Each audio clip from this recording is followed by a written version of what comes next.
మనం ప్రార్థన చేసుకుందాం. హరి ఓం శ్రీ గురుభ్యో నమః. శుక్లాంబరధరం విష్ణుం శశివర్ణం చతుర్భుజం ప్రసన్నవదనం ధ్యాయేత్ సర్వవిఘ్నోపశాంతయే. గురుర్బ్రహ్మ గురుర్విష్ణుః గురుర్దేవో మహేశ్వరः. గురుः సాక్షాత్ పరం బ్రహ్మ. తస్మై శ్రీ గురవే నమః. శ్రీరామ రామ రామేతి రమే రామే మనోరమే. సహస్రనామ తత్తుల్యం రామనామవరాననే. వామే భూమిసుతా పురశ్చ హనుమాన్ పశ్చాత్ సుమిత్రాసుతः శత్రుఘ్నో భరతశ్చ పార్శ్వతయోః వాయువ్యాధి కోణేషు చ సుగ్రీవశ్చ విభీషణశ్చ తారాసుతో జాంబవాన్ మధ్యే నీలసరోజకోమలరుచిం రామం భజే శ్యామలం శ్రీరామం భజే శ్యామలం. శ్రీరామో రామభద్రశ్చ రామచంద్రశ్చ శాశ్వతః రాజీవలోచన శ్రీమాన్ రాజేంద్రో రఘుపుంగవః. కూజంతం రామ రామేతి మధురం మధురాక్షరం ఆరుహ్య కవితాశాఖాం వందే వాల్మీకికోకిలం పుష్పదీకృతవారాశిం మశకీకృతరాక్షసం రామాయణ మహామాలా రత్నం వందే అనిలాత్మజం. మనం క్రితంసారి మాట్లాడుకుంటున్నప్పుడండి, మనం భ్రాంతి విచార వర్ణనము, అసలు భ్రాంతి అంటే ఏమిటి? ఆహ్, దానికి సంబంధించినటువంటి అసలు భ్రమ అనేది ఎట్లా? పైగా ఈ జగత్తు అనేది భ్రమ ఎట్లా అవుతుంది? ఎటువంటి ఎలా అది అంటే ఇది మరి మనకి కనిపిస్తున్నటువంటి, ఎదురుగుండా కనిపిస్తున్నటువంటి ఒక వస్తువు భ్రాంతి ఎట్లా అవుతుంది? ఇదంతా కూడా మనం మాట్లాడుకుంటున్నాం. ఇవాళ ఆ భ్రాంతి విచార వర్ణనలో కొంచెం మిగిలి ఉన్నది. అప్పుడు మనం కంప్లీట్ చేయలేకపోయింది. దాన్ని కంప్లీట్ చేసుకొని, ఆ తర్వాత మనం ఆహ్, ఆ తర్వాత ఈ విధూరథుడు అమ్మవారితో ఏం మాట్లాడాడు? ఆ తర్వాత ఏం జరిగింది? ఇదంతా గూడా అగ్నిదగ్ధ గృహాది వర్ణనము అని ఇంకొక సర్గ ఉన్నది. దా ఆహ్, అది అంత చాలా ఆహ్, ఆహ్, యుద్ధానికి సంబంధించినటువంటిదొస్తుంది. ఎక్కడ యుద్ధం, ఏంటి ఆ యుద్ధం అనేది మనం ముందరికి చూద్దాం. ఆ తరువాత ఆ అగ్నిదగ్ధ రాత్రి, ఆ సమయంలో ఆ యుద్ధం జరుగుతుండంగా అమ్మవారు చేసినటువంటి ఈ జగద్బ్రహ్మ వర్ణనము అని ఒకటుంది సర్గ. ఈ 2 సర్గలు చూడకూడదు. అసలు ఏమిటి జగద్బ్రహ్మ వర్ణనం ఏమిటి? అది కూడా అగ్నిదగ్ధ రాత్రి యుద్ధ సమయంలో ఎందుకు చేశారు అమ్మవారు? ఇదంతా గూడా. ఇది ఇప్పటి వరకు వెళ్తున్నటువంటి కథ చాలా, చాలా మలుపులుగా తిరుగుతూ, మనం ఊహించలేనటువంటి విషయాలని మనకి అమ్మవారు చెప్తూ ఉండంగా, అక్కడ నుంచి మనం ఆహ్, వేరే చోటికి వెళ్తున్నాం కదా! అనేక రకాలుగా మన ఆలోచనలకు అందకుండా సాగుతున్నటువంటి కథ, ఈ వర్ణనల్లో, ఈ అగ్నిదగ్ధ రాత్రి యుద్ధం జరిగేటప్పుడు అమ్మవారు చేసినటువంటి వర్ణనలో ఇంకా కొన్ని మనం అనుకోలేనటువంటి లేకపోతే అనుకోలేనటువంటి అనేది కూడా కాదు. మనకి సాధారణంగా కలిగేటువంటి ప్రశ్నలకి సమాధానాలుగా అమ్మవారు చెప్పేటువంటి సమాధానాలుంటాయి. అందుకని మనం ఈ ముందరగా ఈ భ్రాంతి విచార వర్ణనం అందులో చెప్పా గదా! కొంచెం మిగిలి ఉన్నది. మనం లాస్ట్ టైమ్ మనం 2 వారాల క్రితం కలుసుకున్నప్పుడు ఇది పూర్తిగా మనం ఆహ్, చదవలేకపోయాం. అందుకని ఇది కొంచెం చిన్న పాయింట్స్ ఉన్నాయి. ఆ పాయింట్స్ ఒకసారి టచ్ చేసుకొని, అక్కడి నుంచి మనం దీంట్లోకి వెళ్దాం. సరే, వశిష్ఠ మహర్షి రాముల వారితో చెప్తున్నారు కదా! ఏమని? యస్త్వ యస్త్వబుద్ యస్త్వబుద్ధమతిర్మూఢో రూఢో న వితతే పదే వజ్రసారమిదం తస్య జగదస్త్యస అసదేవ తత్. జగదః అస్తి అసదేవ తత్. ఈ శ్లోకానికి భావం ఏంటి అంటే, మూఢుడు అలానే, అప్రబోధితుడు అలానే, అవ్యుత్పన్నమతి అయినవటి వాడికి ఈ అసత్యమైనటువంటి జగత్తు వజ్రం వలె దృఢంగా, సత్యంగా కనిపిస్తూ ఉంటుంది అని అంటున్నారు.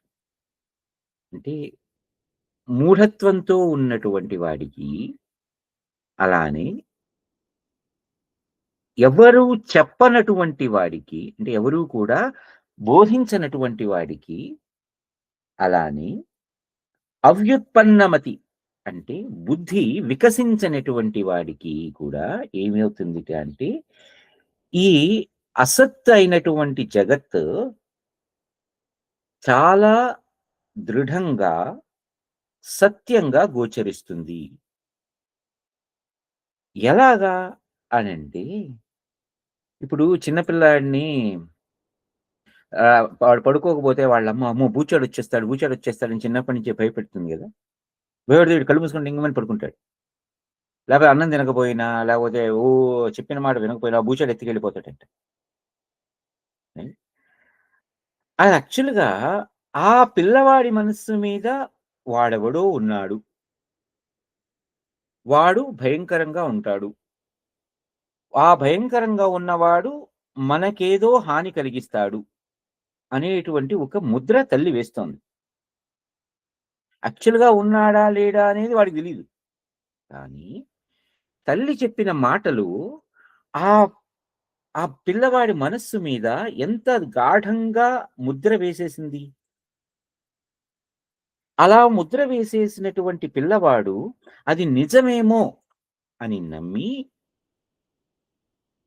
దాని గురించినటువంటి సత్యాసత్య విచారణ తెలియకుండా, లేకపోతే లేకుండా వాడు దానిని నిజమని నమ్మి, ఎలా అయితే దాని పట్ల ఒక రకమైనటువంటి అనుభవాన్ని పొందుతున్నాడు. అది భయమే అనుకోండి, ఇంకోటే అనుకోండి. ఏదో సమ్ సమ్ ఎక్స్‌పీరియన్స్ వాడికొస్తున్నది గదా! అలాగే ఇక్కడ అప్రబోధితుడైనటువంటి వాడికి, బుద్ధి వికసించనటువంటి వాడికి కూడా ఇది ఒకటి సత్యం అని చెబితే, వాడు దానిని నమ్మి, ఎలా అయితే దాని పట్ల ఒక రకమైనటువంటి రూఢతని కలిగి ఉంటాడో, ఇది కరెక్టే అనేటువంటి ఒక నమ్మకాన్ని గట్టిగా కలిగి ఉంటాడో రామా, ఈ బుద్ధి లేని వాడికి, బుద్ధి వికసించినటువంటి వాడికి కూడా ఈ జగత్తనేది అంత సత్యంగా కనిపిస్తుంది.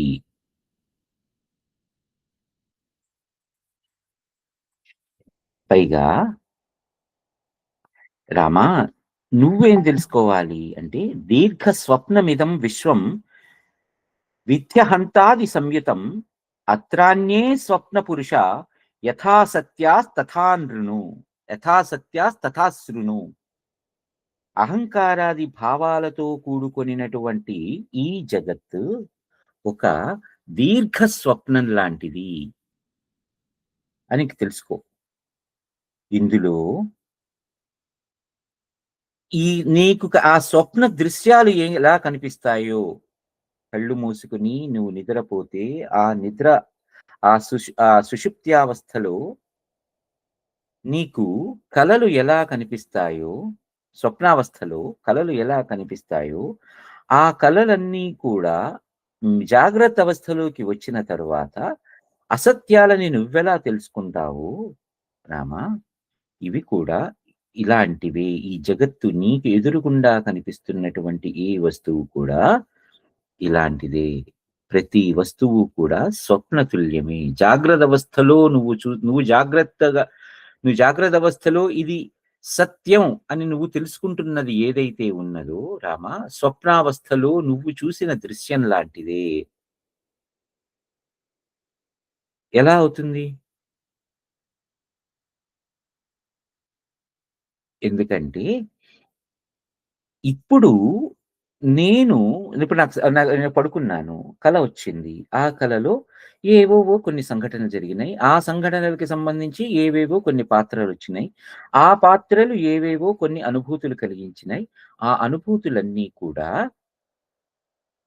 కలగంటున్న నాకు కలుగుతున్నాయి.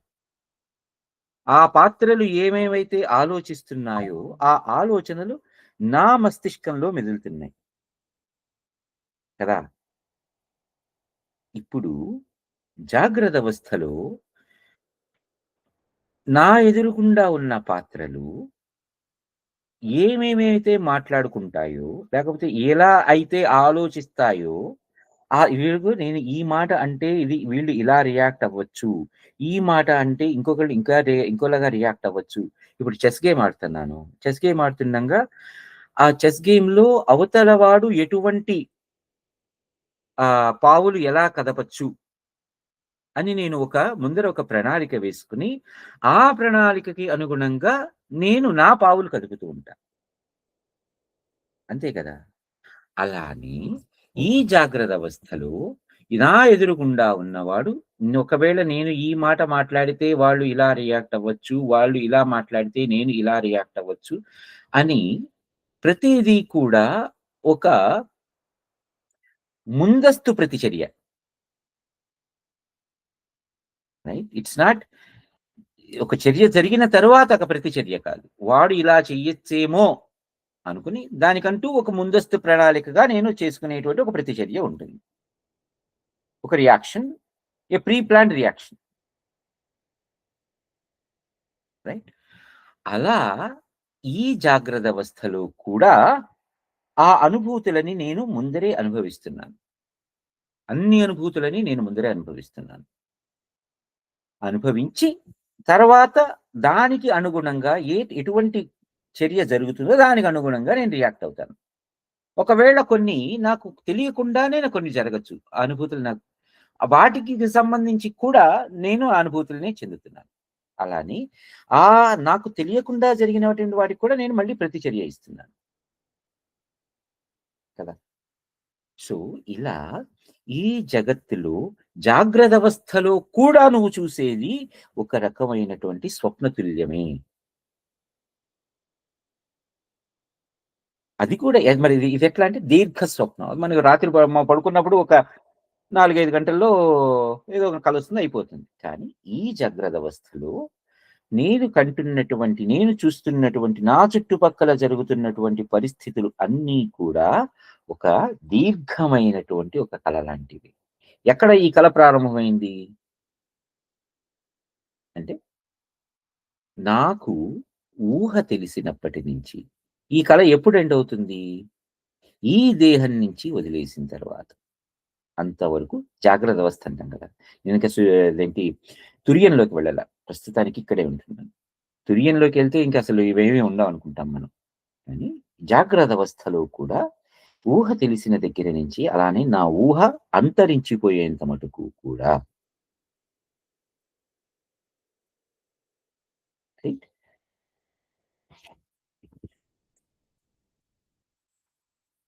ఇప్పుడు అయితే రాములు వారు ఒక ప్రశ్న వేస్తారు. స్వప్నేపి స్వప్న పురుష సత్యాస్మ్యుర్మునే యది వద వద తత్కో తత్కో భవేద్దేశో వద తత్కో భవేద్దేశో మాయామాత్ర శరీరిణి. అప్పుడు రాములు వారు అడిగినటువంటి ప్రశ్న ఏంటి అంటే, చెప్పండి స్వామి. తత్కో భవేద్దోషో మాయామాత్ర శరీరిణి. భవేత్ దోషో. తత్ తత్ కో అది ఎలా? భవేత్ దోషం. ఎలా దోషం అవుతుంది? ఏమిటది? ఏంటా దోషం అయ్యేది? అంటే, స్వామి స్వప్నమున మాయామాత్ర శరీరుడైనటువంటి వాడు హ్మ్, వాడు మిథ్య అయితే దోషమేంటిప్పుడు? స్వప్నమున మాయామాత్ర శరీరుడైనటువంటి ఆ స్వప్న పురుషుడు మిథ్య అయితే దోషమేంటి? అంటే ఇప్పుడు ఇక్కడ గురువుగారు ఏం చెప్తున్నారు? ఇది నువ్వు జాగ్రత్త అవస్థలో చూసేది కూడా రామా స్వప్నమే.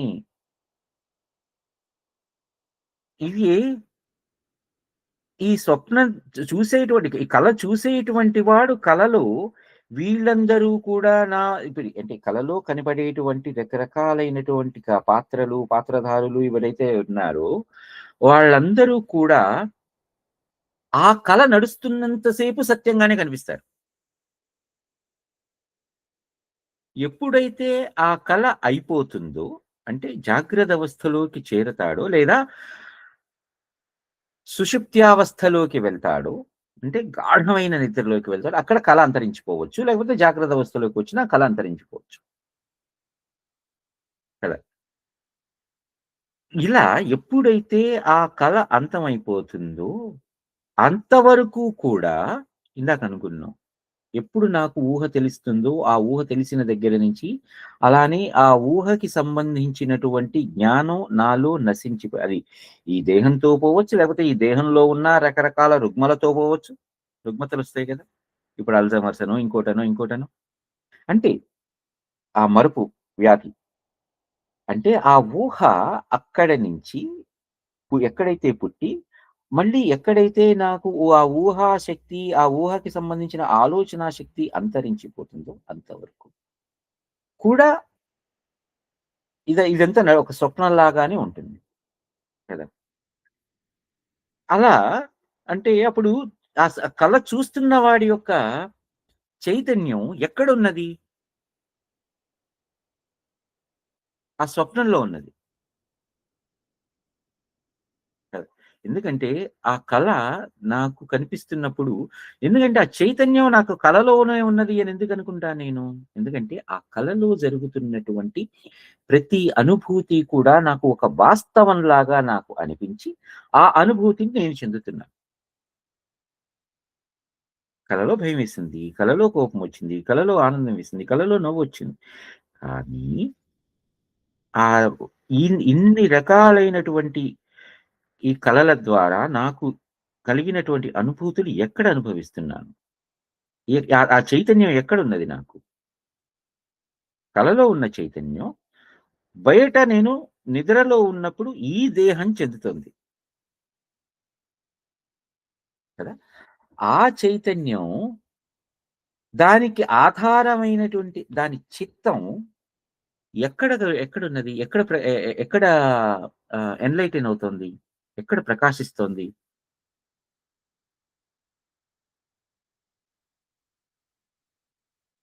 ఇక్కడ మనం ఆలోచించాలి. ఎక్కడ ఆలోచిస్తున్నా నేను? ఈ ఎన్‌లైట్‌మెంట్ అనేది లేకపోతే దానికి సంబంధించినటువంటి ఆ అనుభూతి నాకు ఎక్కడ కలిగింది అంటే, ఆ కళలోనే కలుగుతున్న చైతన్యం బయట నాకు ఈ బయట వాస్తవం అని ఎందుకు చెప్తున్నానంటే వస్తు పరంగానే చెప్తున్నాను నేను. ఈ దేహంలోకి సంబంధించినది చెప్తున్నా. రైట్? ఇట్టి ఇటువంటి ఈ కలలో జరిగినటువంటి ఆ స్వభావం, నాకు బయటకున్నటువంటి స్వభావం ఇది 2 ఏకమైపోతే అప్పుడు నాకు పరత్వ బోధ కలుగుతున్నది అంటారు. వే వే వేదితృత్వైకస్య వశతో న రతే వావ బుధ్యతే ఆత్మన్యతః ఆత్మన్యతః చిద్బలేన ద్వయోరప్యేతి సత్యత. ఈ 2 చైతన్యాలు అంటే కలలో కలుగుతున్నటువంటి చైతన్యం, బయట జగత్తుగా జగత్తులో ఉన్నటువంటి ఈ దేహం చెందుతున్న చైతన్యం. ఈ 2 ఒకటే అనేటువంటి ఆ బోధ కలిగినప్పుడు, అక్కడ నాకు ద్వయోరప్యేతి ఈ 2 కూడా ద్వయ 2 కూడా అపియేతి 2 కూడా ఒకటే. ఈ 2 సత్యాలు నీకు వేరు వేరు అవస్థలలో కలుగుతున్నా అంటే ఒకటే అవస్థ ఉన్నది. కానీ, ఆ అవస్థలో నీకు కలుగుతున్న అనుభూతి ఏదైతే ఉందో, అది వాస్తవంగా బయట ఉన్నటువంటి వాడికి కలుగుతుంది.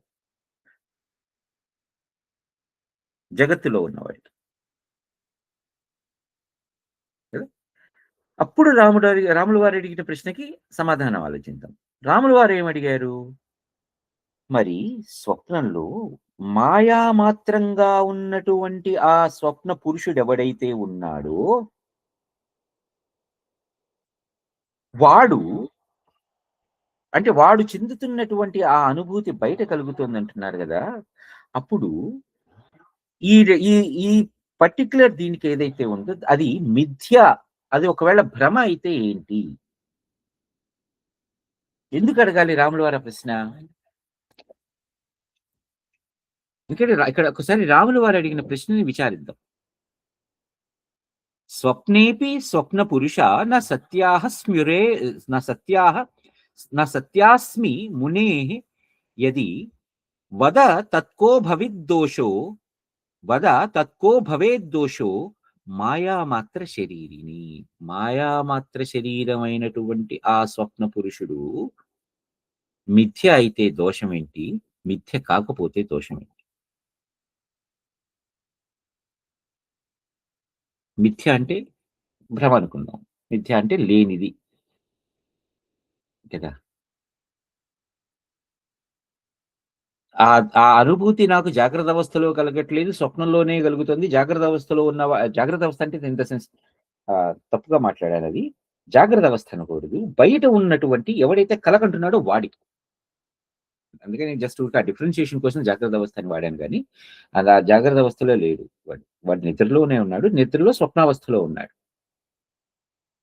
వాడికి ఈ మిథ్య అయితే ఎలా ఉంది? ఏంటి?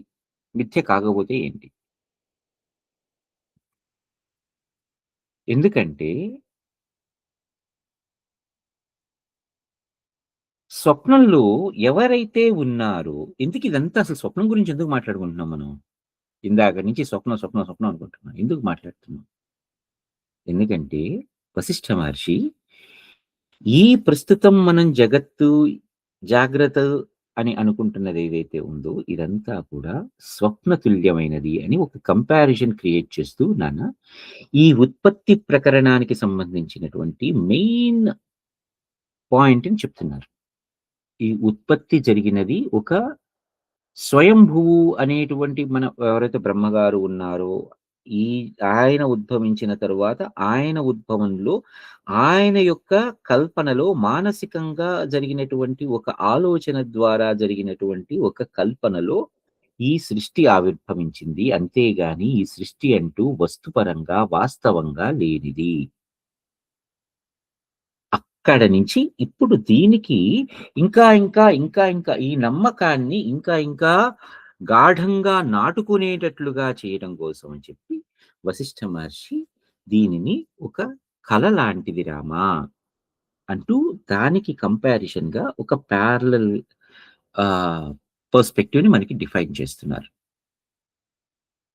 అందుకోసమని ఇందాక నుంచి ఎందుకంటే మనం ఇక్కడ మాట్లాడుకున్నాం అనుకోండి.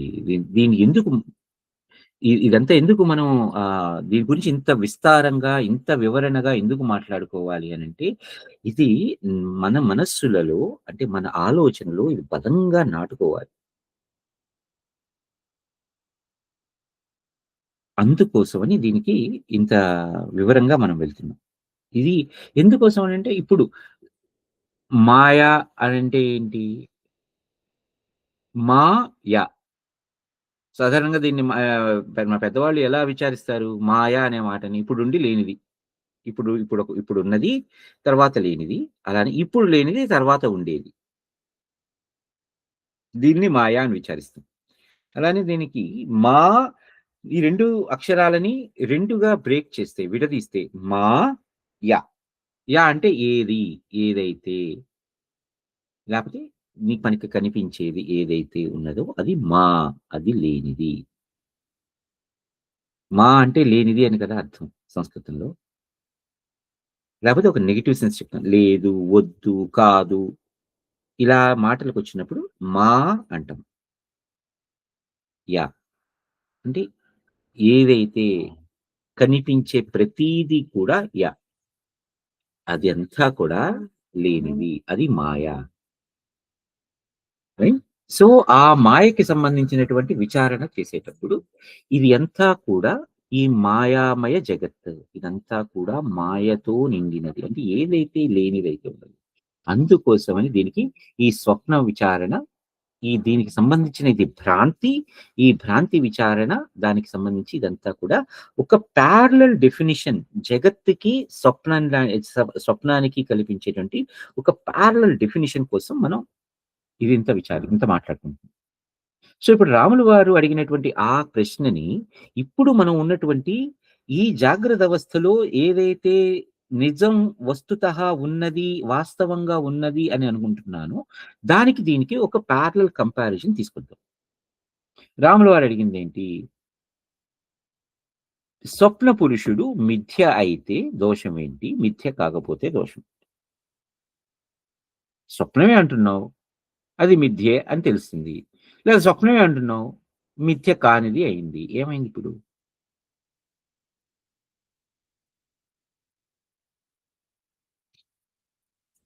కదా! ఏమైంది? స్వప్నమే ఓకే. మిథ్య కాదు. అది స్వప్నమే ఓకే. అది మిథ్య. అయితే ఏంటి?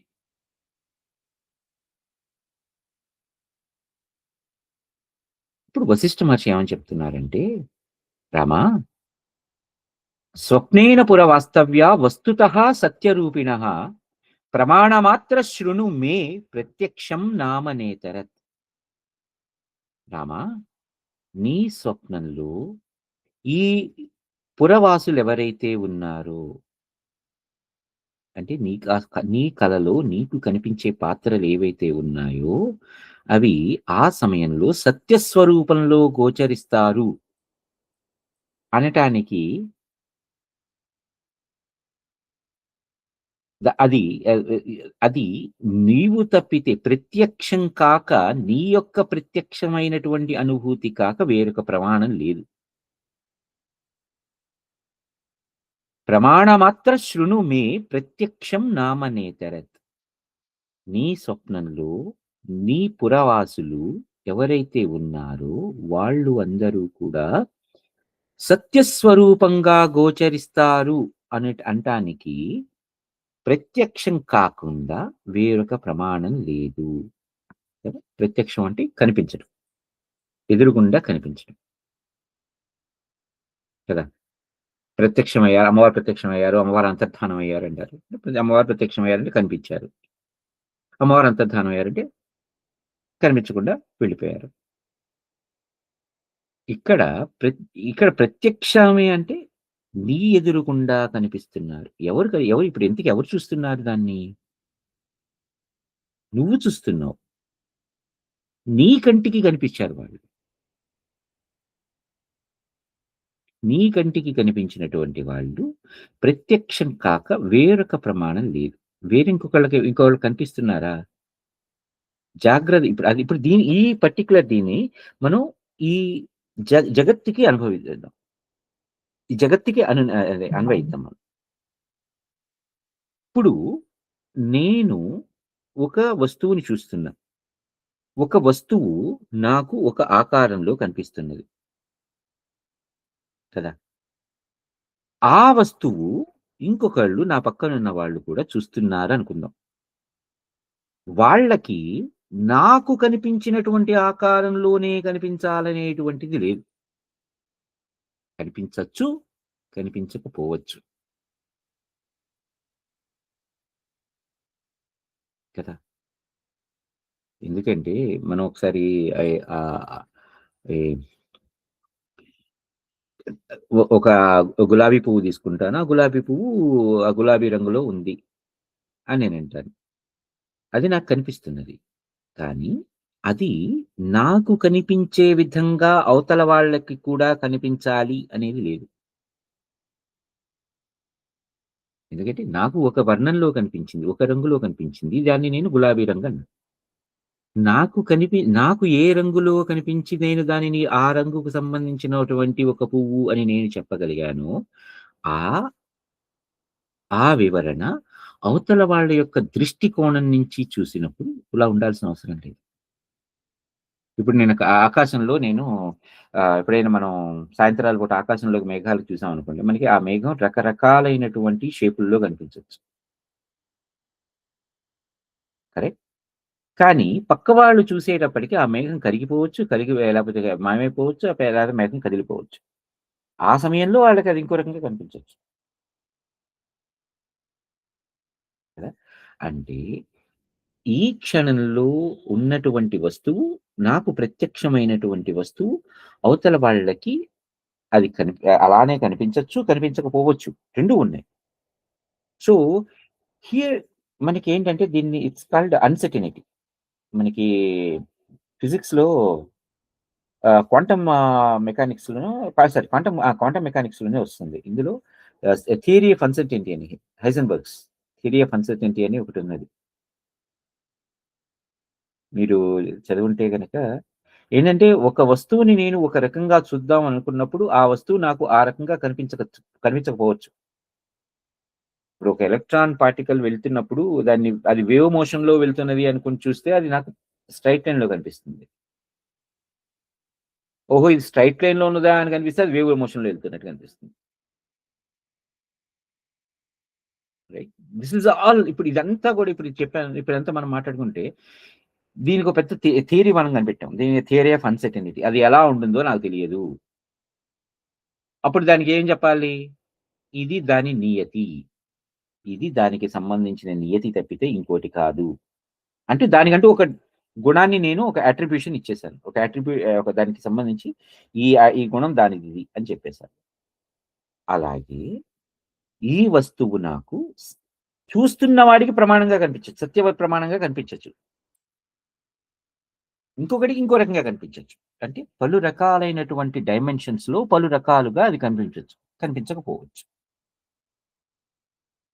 సో, నువ్వు నువ్వు అనుకుంటున్నటువంటిది మిథ్య అని అనుకుంటున్నది ఏదైతే ఉన్నదో రామా, దీనికి సంబంధించినటువంటి ఇది దోషం ఏంటి అంటే, ఆ వస్తువు అలా ఉండొచ్చు, ఉండకపోవచ్చు.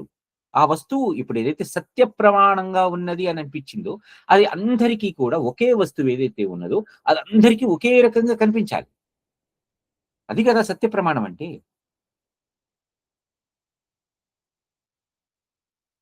రైట్? ఆ వస్తువు అందరికీ ఒకే రకంగా కనిపించకుండా పలు రకాలుగా కనిపిస్తుంది అంటే అది అప్పుడు సత్య ప్రమాణం ఎలా అవుతుంది? కదా! సో, ఆ రకంగా మనం ఆలోచించుకుంటే, ఈ ఇదంతా కూడా ఒక భ్రమతుల్యమైనది. మిథ్యాతుల్యమైనది. కరెక్ట్? సర్గాదావాత్మ భూర్భాతి సర్గాదావాత్మ భూర్భాతి స్వప్నానుభ స్వప్నాభానుభవాత్మకః తత్సంకల్పకలం విశ్వం ఏవం స్వప్నాభమేవ తత్. స్వప్నాభమేవ తత్. తత్సంకల్పకలం విశ్వం ఏవం స్వప్నాభమేవ తత్. ఈ సృష్టికి ఈ జగత్తు ఆవిర్భవించటానికి ముందర అంటే ఈ సృష్టి రచన ఎక్కడి నుంచి ప్రారంభమైంది? మనకి భాగవతంలో మహత్తత్వ వర్ణన అంటుంది. ఆ మహత్తత్వానికి వచ్చినప్పుడు, ఆ మహత్తత్వానికి ఫస్ట్ అహం అనేటువంటి ఒక అనుభూతి కలిగింది అంటారు. అంతవరకు కూడా లేనటువంటి ఆ ఏకత్వంగా, ఏకరసంగా ఉన్నటువంటి వస్తువు ఏదైతే ఉన్నదో, దానిలో అహం అంటే నేను అనేటువంటి ఒక భావన మొట్టమొదటిసారిగా కలిగింది. అలా కలిగినటువంటి అప్పుడే వాడికి జన్మ కలిగింది. అక్కడ జన్మ కలిగినప్పుడు అంటే ఎక్కడైతే అహం అనేటువంటి ఆలోచన కలిగిందో, అక్కడ కాలానికి సంబంధించినటువంటి ఆవిష్కారం జరిగింది. అంతవరకు కూడా కాలం గాని, ఇంకోటి గాని ఏది లేదు. ఇప్పుడు ఎక్కడైతే ఆ అహం అనేటువంటి అనుభూతి కలిగినదో, ఆ అహం నుంచి నాకు జగత్తు ప్రారంభమైంది. నేను అనేటువంటి ఒక అనుభూతి కలిగిన తర్వాత అక్కడి నుంచి నాకు జగత్తు కలిగింది. ఎందుకంటే మనం చెప్పుకుంటాం. ఇందులో నేను పు నేను పుచ్చి నే మనకి బ్రహ్మగారు వచ్చినప్పుడు ఆయన చెప్తారు నారదుల వారికి. నేను పుట్టిన తర్వాత నాకు ఎవరూ కనిపించలేదు. నా చుట్టూతా ఉన్నదంతా చీకటిగా ఉన్నది. ఆ చీకటిలో నాకు తపా తపా అనే శబ్దాలు వినిపించినాయి. దాన్ని నేను తపస్సు అనుకున్నా. ఇలా మనకుంటుంది భాగవతంలో వర్ణన. అంటే అక్కడ నుంచి అంటే ఇప్పుడు ఆ అహం అనే అనుభూతిని మనం ఏమంటాం? అంటే మొట్టమొదటిసారిగా కలిగినప్పుడు. ఎవరికి కలిగింది? ఆ ఏకాత్మకమైనటువంటి వస్తువులో కలిగింది. అంటే అది ఆ కలగటానికి దానికంటూ వేరే రకమైన ప్రేరకం ఉన్నదా? లేదు గదా! దానిలోనే కలిగింది. అందుకని అలా కలిగింది కాబట్టి ఆయన్ని అలా అంటే ఆయనే అని ఎందుకు చెప్తానంటే జస్ట్ రిఫరెన్స్ కోసం. స్వయంభువు అంటాం. తనంతట తానుగా పుట్టినవాడు. అంటే వాడికి కూడా జన్మ ఉంది. ఆ స్వయంగా తనంతట తానుగా పుట్టినటువంటి వాడిలో అంటే వాడికి కూడా పుట్టుక అనేది ఉన్నది కాబట్టి మరణం ఎప్పుడో చోట ఉంటుంది. ఎందుకంటే పుట్టాం కాబట్టి పోవాల్సిందే. ఇది నిత్యక్రియ. ఎల్లప్పుడూ జరుగుతూనే ఉంటుంది. ఇక్కడ ఎందుకు చెప్తున్నానంటే ఈ శ్లోకానికి సర్గాదావాత్మ భూర్భాతి స్వప్నాభానుభవాత్మకః. ఎందుకంటే ఈ ఈ శ్లోకానికి చెప్పాలి అంటే ముందర అసలు స్వయంభూ అనే మాటకు అర్థం చెప్పుకొని అక్కడి నుంచి దీనికి వెళ్ళాలి. తత్ సంకల్పకలం విశ్వం ఏవం స్వప్నాభమేవ తత్. సృష్టి మొదటికి ముందర స్వయంభూ అనేవాడు స్వప్నతుల్యుడు, అనుభవాత్మకుడు అయి ఉండటం మూలంగా ఈ ఇది అక్కడ నుంచి జనించటం మూలంగా ఈ జగత్తు అంతా కూడా ఈ జగత్తనేది కూడా స్వప్నతుల్యమైనది. సర్గాదావాత్మ భూర్భాతి. ఇదంతా కూడా ఒక స్వప్నతుల్యమైనది ఎలా అయింది అనంటే వాడు వచ్చిన వాడు కూడా ఏకం అనేటువంటి ఏకరసాత్మకమైనటువంటి ఆ వస్తువులో అహం అనేటువంటి ఆలోచన వచ్చినప్పుడు ఆ వచ్చిన దగ్గర నుంచి ప్రారంభమైనటువంటి ఈ జగత్తు కూడా ఆ ఆలోచనలో నుంచే వచ్చింది. ఆలోచనలో కలిగినది. ఆలోచనలో జన్మించినది. ఆ ఆలోచనలో జన్మించినది ఏదైతే ఉన్నదో అదంతా కూడా స్వప్నతుల్యమే కదా! ఇప్పుడు నాకు కల కలిగేది గూడా ఎప్పుడు కలుగుతుంది నిద్రలో ఉన్నప్పుడు? ఒక ఆలోచన కలిగినప్పుడే గదా! ఒక ఆలోచన లేకుండా ఎందుకు ఉత్తినే ఎందుకు కలగొస్తుంది ఎవరికైనా? అంటే ఈ ఆలోచన ఎప్పుడో కలిగుంటుంది. దానికి సంబంధించినటువంటి రికార్డ్ ఇప్పుడు ప్లే అవుతుంది కలలో. That's it. అలాగే ఈ ఎప్పుడైతే అహం అనేటువంటి స్వయంభువుగా జన్మించినటువంటి నేను ఉన్నానో, అహం అని నేను కాబట్టి, నేను ఉన్నానో, నా కలలో నుంచి జన్మించినటువంటి ఇక్కడ నేను అనేది నేను అని వస్తువు అని కాదు. ఆ ఆలోచన. ఈ ఆలోచన అందరిలోనూ ఉంటుంది నేను అనేది. అందరిలో అంటే మళ్ళీ ఆహ్, ఈ జాగ్రత్త అవస్థలో ఉన్నటువంటి ఈ ప్రతి చరాచరమైనటువంటి ప్రతి వస్తు సముదాయంలో కూడా నేను అనేది ఉన్నది కదా! జీవాజీవంలో కూడా ఉన్నది. చరములో ఉంది, అచరంలో ఉంది. అన్ని చోట్ల నేనే ఉన్నాను. కాబట్టి అక్కడ నుంచి ఆ ఆలోచనలో నుంచి వచ్చినటువంటి ఈ జగత్తు ఏదైతే ఉందో, ఇదంతా కూడా స్వప్నతుల్యం, భ్రమతుల్యం. ఈ ఉత్పత్తి అంతా కూడా రామా భ్రమతుల్యమైనది. ఎందుకోసం అంటే ఏకాత్మకమైనటువంటి వస్తువులో జన్మించినటువంటి అహం అనేటువంటి ఆ ఆలోచనలో నుంచి కలిగిన తర్వాత తపా అనే శబ్దాల నుంచి వచ్చినటువంటి తపస్సు నుంచి ఆ తర్వాత నుంచి నాకెవరో చెప్పారు ఇదంతా కలిగింది నేనేదో విన్నాను అసలు ఎవడు మాట్లాడాడు ఎవడు విన్నాడు ఇదంతా కూడా నాలోనే కలిగినటువంటి అనుభూతి నేనేదో విన్నాను. ఆ వినటంలో నేను తపస్సు చేసుకున్నాను. ఆ తపస్సులో నాకింత ఆలోచన కలిగింది. ఆ తపస్సులోనే నేనింత యజ్ఞం చేశాను. ఈ యజ్ఞంలో నుంచి వచ్చినటువంటి సృష్టి అంతా కూడా నాది అనేటువంటి ఈ మాట ఇదంతా ఆలోచనంతా ఏదైతే ఉందో ఇదంతా కూడా స్వప్నతుల్యమైనది. ఏవం విశ్వం ఇదం స్వప్నస్తత్ర సత్యం భవాన్ మమ తథైవ త్వం తథైవాన్యే స్వప్నే స్వప్నవరా నృణాం. ఇలా ఈ విశ్వం అంతా కూడా స్వప్న సదృశ్యమవుతోంది. నీవు నాకు సత్యమైనట్లు ఇతరులు మరొకరి కడ కూడా సత్యమవుతున్నారు.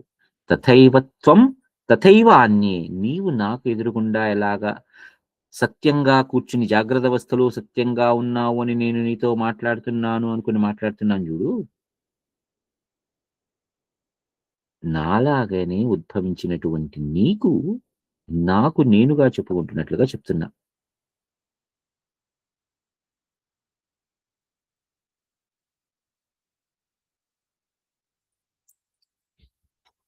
ఇప్పటివరకు నా ప్రశ్నలు ఉన్నాయండి. ఎందుకంటే కొంచెం దానికి దీనికి ఒక ప్యారలల్ లైన్, ఒక ప్యారలల్ డెఫినిషన్ ఇచ్చుకునేటప్పుడు ఆహ్, ఎందుకంటే ఇక్కడితో సరిగ్గా అయిపోతుంది భ్రాంతి విచార వర్ణనంలో. అందుకోసమని ఇక్కడితో ఇక్కడ ఈ భ్రాంతి విచార వర్ణన అయిపోయింది. ఇదెందుకు జగత్తు అనేది ఒక స్వప్నతుల్యం. ఇంతవరకు ఏమైనా ప్రశ్నలుంటే ఆగుదాం. లేదంటే గనక నెక్స్ట్ సర్గలోకి వెళ్దాం.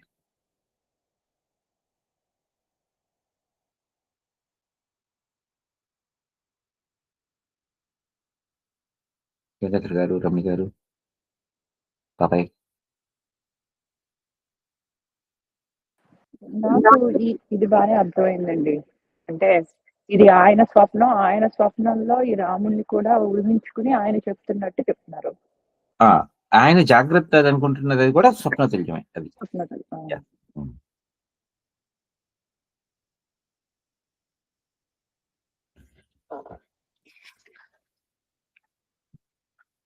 సరే. ఇక్కడి నుంచి మనం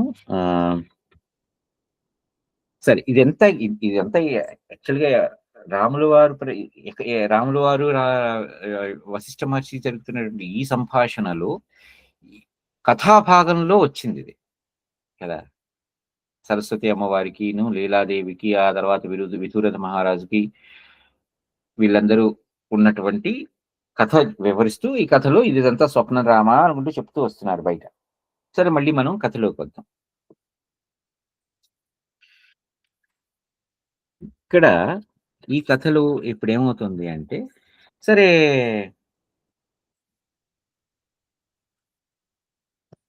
విధురథుడు అమ్మవారి దగ్గరికి వచ్చి అంటున్నారు, అమ్మా నా వంటి సామాన్యమైనటువంటి వాడికి నీ దర్శనం వ్యర్థం కానప్పుడు నా వంటి సామాన్య మానవుడే వేరే వాళ్ళకి దర్శనమిచ్చాను. నేను ఒక రాజుగానే వెళ్ళి ఇంకొకళ్ళతో మాట్లాడుతుంటే, ఒక రాజుగా నేను వాళ్ళకి కనిపించినప్పుడు వాళ్ళ యొక్క దర్శనం ఎలా ఫలప్రదమవుతుందో అలానే అమ్మా నీ దర్శనం కూడా నాకు ఫలప్రదమైనది. ఓకే. అయితే అమ్మా, అహం దేహం సంసృజ్య లోకాంతరమితో పరం నిజమాయామి హే దేవి స్వప్నాత్ స్వప్నాంతరం యథా పశ్చాదిశాసు మాం మాతః ప్రపన్నం శరణాగతం భక్తేవ హేలావరదే మహతాం న విరాజతే యం ప్రదేశమహం యామి తమేవాయాత్వయం మమ మంత్రీ కుమారీ చైవేయం బాలేతి కురుమే దయాం. అమ్మా బాలేతి కురుమే దయాం. అమ్మా ఒక స్వప్నం నుంచి ఇంకొక స్వప్నంలోకి వెళ్తున్నట్లుగా నేను ఈ దేహాన్ని పరిత్యజించి నేను పూర్వదేహాన్ని గ్రహిస్తా, ఆజ్ఞాపించు. ఇప్పుడు ఈ విధురథ మహారాజు యొక్క పూర్వదేహం ఏమిటి? పద్మ మహారాజు, పద్ముడు కదా. మనకి కథ అంతా మళ్ళీ రింగులుగా ఇక్కడే తిరుగుతోంది. ఆ వశిష్ఠుడు అరుంధతి ఉన్నటువంటి గదిలోనే వాళ్ళిద్దరూ పోయినటువంటి ఆ మంటపంలోనే, ఆ మంటపంలో జనించినటువంటి జగత్తులో ఈ పద్మరాజు, ఈ లీలాదేవి ఉన్నటువంటి అక్కడ రాజు అయ్యాడు. ఆ జగత్తులో మళ్ళీ పద్మరాజు పోతే ఈ లీలాదేవి అక్కడ ఆ జగత్తులో కూర్చుని ఆవిడ సమాధి స్థితిలోకి వెళ్తే మళ్ళీ ఆవిడ సరస్వతి అమ్మవారితో కలిసి మళ్ళీ ఇంకొక ఆ గదిలోనే ఉన్నటువంటి పద్మరాజు శవంగా ఉన్నటువంటి పూజా గదిలోనే ఉన్నటువంటి మరొక జగత్తులోకి వెళ్ళిపోయి ఆ జగత్తులో ఈ విధురథ మహారాజు గారి దగ్గరికి వచ్చి ఇక్కడ ఈ జగత్తులో జరుగుతున్న మాటలను చెబుతుంది. ఇంతకీ ఇదంతా ఎక్కడ జరుగుతుంది? ఇదంతా మనకి ఎక్కడ జరుగుతుంది తర్వాత వస్తాం. ఇది చివరికి ఈ కథ అంతా అయ్యేటప్పటికి వారిని ఇదే అనుకుంటాం. బట్ సరే అమ్మా, నేను ఒక స్వప్నం నుంచి ఇంకొక స్వప్నాల్లోకి వెళ్తున్నట్లుగా ఈ దేహాన్ని పరిత్యజించి నా పూర్వ దేహాన్ని గ్రహిస్తాను. ఎలా చెయ్యాలి? ఆజ్ఞాపించు. నీ శరణాగతుడిని. అమ్మా, కాబట్టి నాకు ఎలా వెళ్ళాలి చెప్పు అనంటే, రాజా ఇప్పుడు ఇది ఈ అగ్నిదగ్ధ గృహాది వర్ణన అని ఒక సర్గ ఉన్నది. అందులోకి వెళ్తుంది. ఎందుకంటే ఇక్కడ ఆయన ప్రశ్నించగానే అక్కడ ఆ భ్రాంతి విచార వర్ణనం అయింది. ఇప్పుడు అగ్నిదగ్ధ గృహాది వర్ణనం అనేటువంటి సర్గ ప్రారంభమవుతుంది. అందులో సరస్వతి అమ్మవారు చెప్తున్నారు, రాజా ఇప్పుడు ఒక మహాయుద్ధం జరగబోతోంది. ఆ యుద్ధంలో నువ్వు మరణించాల్సింది. నువ్వు మరణించబోతున్నావు. ఆ మరణం తర్వాత నీవు నీ పూర్వపు రాజ్యాన్ని పొందుతావు. అంటే అప్పుడు నువ్వు పద్మరాజులాగా మళ్ళీ మారుతావు. అంటే ఇప్పుడు కలలో చచ్చిపోయిన తర్వాత మళ్ళీ బయట మేలుకుంటే నేను బతికే ఉన్నాననేటువంటి ఒక ఆలోచన ఎలా వచ్చిందో, ఇప్పుడు ఆయనకి ఆ పద్మమహారాజు గారు శవంగా ఉండి ఇదంతా ఈ వేరే గృహంలో జరుగుతుంది, వేరే జగత్తులో జరుగుతుంది అంటున్నారు కదా. అంటే ఆ కలలో నుంచి బయటపడి ఇంకో కలలోకి వెళ్తున్నాడు. That's what going to happen. సరే, ఎలా జరిగింది? ఈ ఈ ఈయన ఒక జగత్తు నుంచి ఇంకొక జగత్తులోకి ఎలా వెళ్తున్నాడు అనేది చూస్తే, సరే ఇప్పుడు ఇక్కడ నువ్వు యుద్ధంలో మరణిస్తావు, రైట్? ఆ మరణం తర్వాత నీవు నీ వేరే జగత్తులోకి వెళ్తావు, పూర్వ జగత్తులోకి వెళ్తావు అని చెప్తున్నారు. సరే, అక్కడ ఆ యుద్ధం అదంతా కూడా ఇప్పుడు ఈ యుద్ధ వర్ణన జరుగుతుంది. ఈ యుద్ధ వర్ణన ఏమిటి అంటే, నేను ఆ యుద్ధ వర్ణన అంతగా వెళ్ళదలుచుకోలే. అంటే ప్రతి యుద్ధ వర్ణన ఇప్పుడు మహాభారతం జరిగిన, రామాయణం జరిగిన యుద్ధ వర్ణాలు చాలా ఉంటాయి. మీరందరూ చదివే ఉంటారు కాబట్టి ఇక్కడ కూడా అంత డీటెయిల్డ్‌గా యుద్ధ వర్ణన ఉంటుంది. సరే, వాళ్ళేదో మంత్రులొస్తారు. వాళ్ళందరూ రాజా శత్రురాజు మన మీదకి యుద్ధానికి వచ్చాడు. మనం ఆహ్, మనం యుద్ధానికెళ్ళాలి, సిద్ధంగండి అది ఇది అని చెప్తూ ఉంటారు. ఈయన కూడా సిద్ధానికి సిద్ధమవుతాడు. ఈ లోపల ఈ ఈ విదురథ మహారాజు గారు యుద్ధానికి వెళ్తాడు. అక్కడ యుద్ధంలో ఆయనకిను ఆ శత్రురాజుకి భీకరమైన యుద్ధం జరుగుతూ ఉంటుంది. ఇలా ఉంటుంది వర్ణన. కాబట్టి నేను అంత అంత యుద్ధ వర్ణనలోకి నేను వెళ్ళదలుచుకోలేదు. కాకపోతే దీనిలో ఈ ఈ అగ్నిదగ్ధ గృహాది వర్ణనంలో ఒకానొక సర్గ లాంటిది, లేకపోతే ఉపసర్గ అనుకుందాం, రైట్? ఒక ఉపసర్గ లాంటిది ఉంది. ఆ ఉపసర్గ ఏంటి అంటే,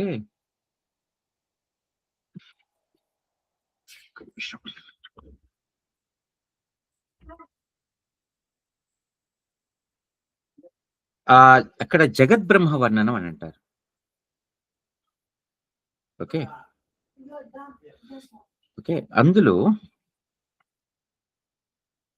ఏతస్మిన్ అంతరే రాజమహిషి సరే సరే ఒక్క నిమిషం, ఒక్క నిమిషం.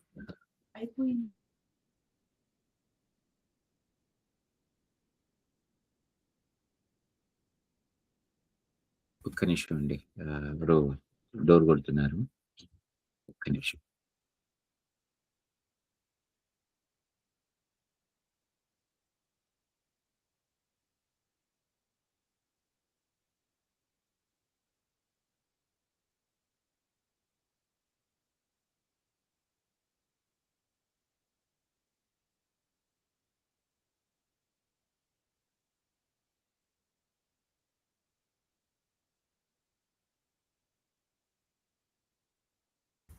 మన్నించాలి. సో అక్కడ ఏంటంటే యుద్ధానికి వెళ్తారు. అక్కడ యుద్ధం జరుగుతూ ఉంటుంది కదా. అక్కడ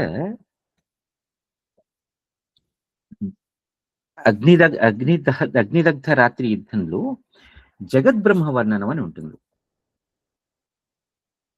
సరే, ఎందుకంటే ఈయన విదురథ మహారాజు గారు యుద్ధానికి వెళ్తారు కదా! ఆ సమయంలో ఏతస్మిన్నంతరే రాజమహిషీ మత్తయౌవనా తద్వివేశ గృహం లక్ష్మీరివ పంకజకోటరం ఆలోల మాల్యవసనా భిన్నహార లతాకుల అనుయాతా వయస్యాభిః దాసీభిః భయవిహ్వలా చంద్రాననా వదాతాంగీ శ్వాసోత్కంపిత పయోధరా తారకాకార తారకాకార దశనా స్థితాద్యౌరివ రూపిణి. ఇంతలో అక్కడ ఆ ఆ యుద్ధం జరుగుతూ ఉండంగా ఆ లీలాదేవి ఏ లీల?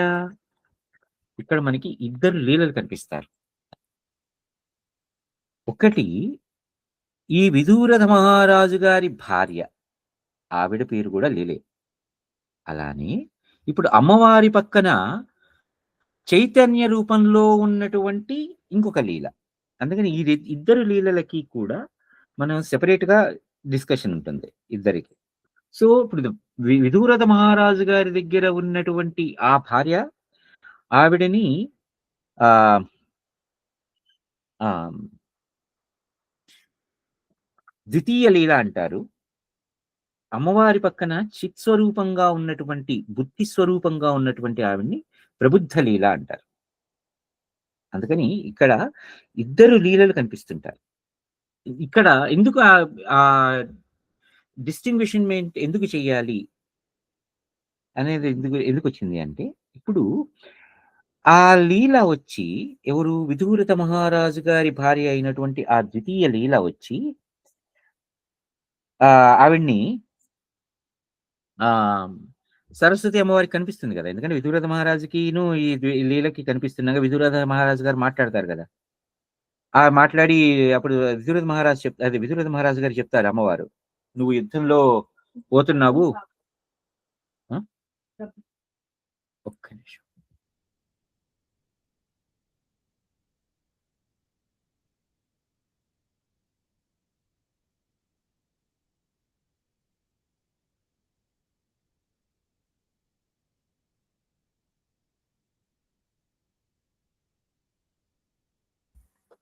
యాహ్!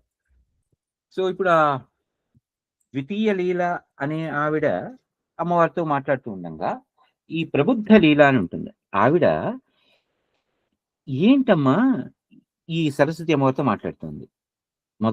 మొదటి లీల. అంటే పద్మ మహారాజు గారి భార్య ఎవరైతే ఉండి లీలాదేవి, ఆ లీలాదేవి చిత్స్వరూపాన్ని పొంది సరస్వతి అమ్మవారితో కలిసి విదూరథ మహారాజు గారు ఉన్నటువంటి ఈ జగత్తులోకి వస్తే, ఈ జగత్తులో ఉన్నటువంటి విదూరథ మహారాజు గారి భార్య అయినటువంటి లీల, ఇంకొక లీల, ద్వితీయ లీల అంట. ఆవిడ్ని చూసి ఈ ప్రబుద్ధ లీల సరస్వతి అమ్మవారితో అంటోంది. కమిదం దేవి హే బ్రూహి కస్మాదియమహం స్థిత యాసాభవమహం పూర్వం కథం సేయమహం స్థిత. అమ్మా, ఇదేంటి? ఈమె సరిగ్గా నాలాగా ఉంది. ఈమె నేను మునుపు ఉన్నట్లుగానే ఉన్నదే. కారణమేంటి? వీళ్ళు ఈ విదూరథ మహారాజు గారు నా భర్తలాగా ఉన్నాడు. ఈమె నా రూపంలో ఉన్నది. వీళ్ళందరూ ఎట్లా ఉన్నారు? వీళ్ళందరూ సచేతనులా? లేక లేదా కేవలం భ్రమ? మళ్ళీ కమిదం దేవి హే బ్రూహి కస్మాదియమహం స్థిత యాసాభవమహం పూర్వం కథం సేయమహం స్థిత. ఎందుకిలా ఉన్నారు వీళ్ళు? ఇప్పుడు దీనికి సమాధానం మీరే చెప్పొచ్చు. మనమే చెప్పొచ్చు. అమ్మవారు ఏం చెప్తారనే తర్వాత. ఇప్పుడు ఒక కళలో కనిపించేటువంటి అనేకానేకమైనటువంటి రూపాలలో అన్ని రూపాల్లో కూడా నేనే అనుభవిస్తున్నా. కొన్ని రూపాలు నాకు నేను ప్రస్తుతం అంటే జాగ్రత్త అవస్థలో ఉన్నప్పుడు నన్ను నేను అద్దంలో చూసుకుంటే ఎలా కనిపించానో అలాగని నాకు ఆ కలలో కూడా కనిపిస్తా. నేనున్నాను అనే భావన నాకు ఎప్పుడైతే ఆ కలలో కలుగుతుందో, అక్కడ నేను అనేటువంటి రూపం నాకు ఈ జాగ్రత్త అవస్థలో ఉన్నటువంటి రూపమే గదా! రూపంతోనే పోలి ఉంటుంది. అంతే గదా! అన్ని రూపాలు పైగా నేను అంతకు మునుపు చూసినటువంటి రూపాలు మళ్ళా నాకు ఆ రూపాల ద్వారానే ప్రత్యక్షమవుతాయి. ఇక్కడ నేను ఎందుకు చెప్తున్నానంటే, ఈ కలలో ఇప్పుడు ఆవిడ అడిగిన ప్రశ్న ఏంటి? ఈ ద్వితీయ లీల నాలాగా ఎందుకున్నది? కదా! ఈ అంటే అప్పుడు అమ్మవారు చెప్పే సమాధానం మనం ఇప్పుడు ఎట్లా అయితే నాకు నా కలలో నా రూపం అని నాకెక్కడైతే జ్ఞప్తి ఉందో, ఆ జ్ఞప్తి నాకు నా రూపంలాగానే కనిపిస్తుంది భౌతికంగా.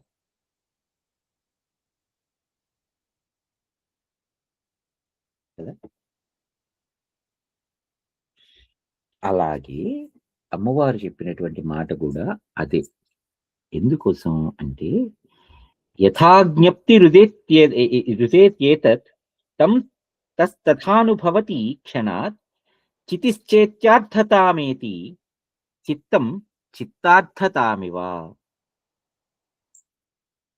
అమ్మా లీలా, నీ హృదయంలో నువ్వు చూసేటువంటి ఆ జ్ఞాన స్వరూపం ఏదైతే ఉన్నదో, అంటే నీ స్వరూపం అని నువ్వు అనుకున్నటువంటి ఈ దేహానికి సంబంధించినటువంటి స్వరూపాన్ని అనుకుని, నువ్వు నేను కలగంటున్నాను అనుకుని ఆ కలలోకి వెళ్ళి నువ్వు చూస్తున్నటువంటి నీ రూపం గాని, ఈదంతా కూడా కనిపిస్తున్నది. అందుకని ఈమె నీలా ఉన్నది. ఓకే.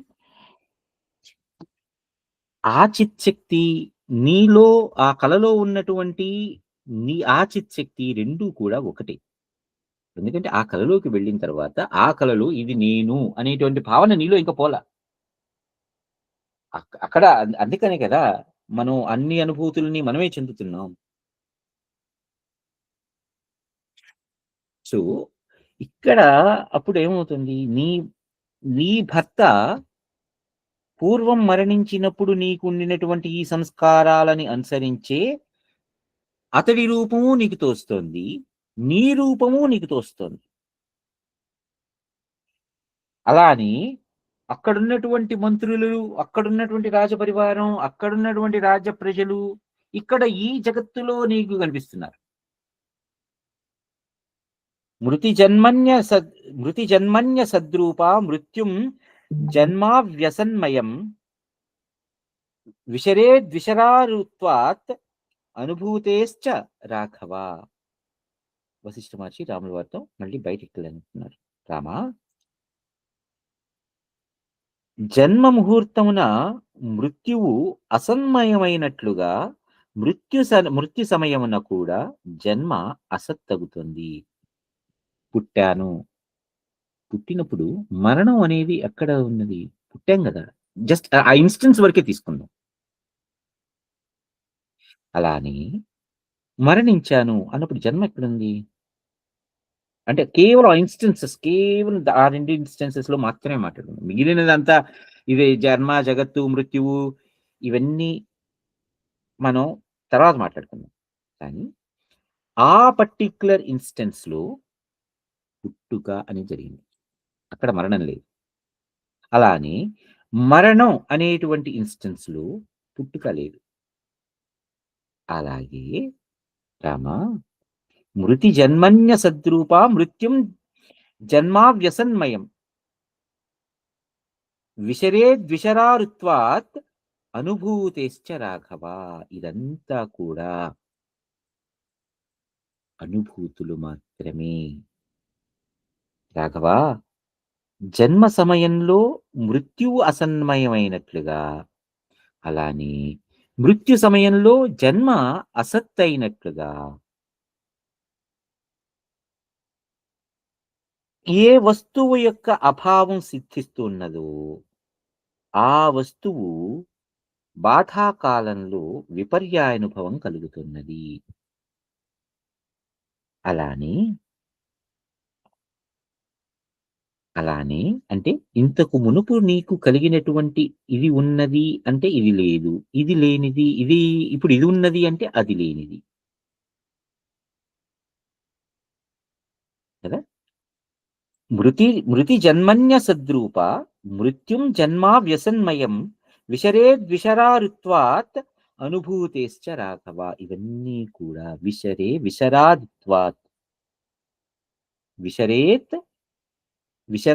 విశరారుత్వాత్ అనుభూతేశ్చ రాఘవ. ఇవన్నీ కూడా కేవలం అనుభూతిమయమైనటువంటి. పుట్టుక అనేది ఒక అనుభూతి అయింది, మరణం అనేది ఒక అనుభూతి అయింది.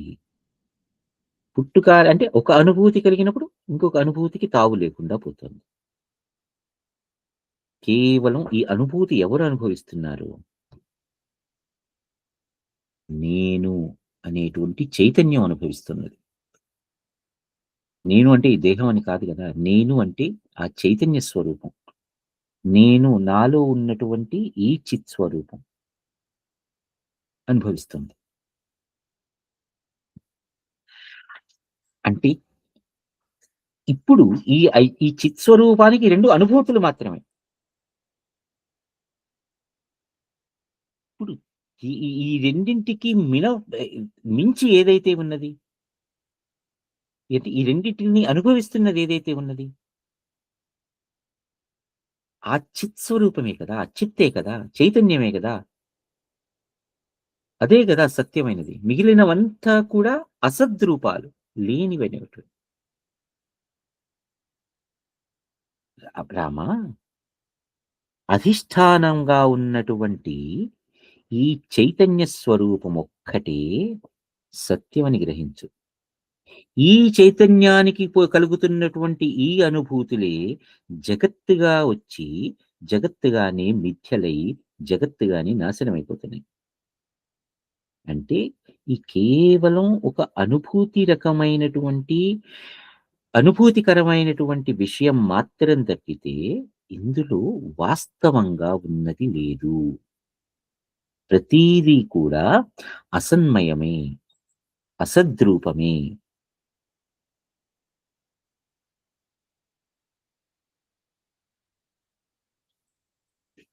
రెండు అనేది లేదు. ద్వయమేవ తథా బ్రహ్మ తత్రైవ సంభవాత్ ఆకాశే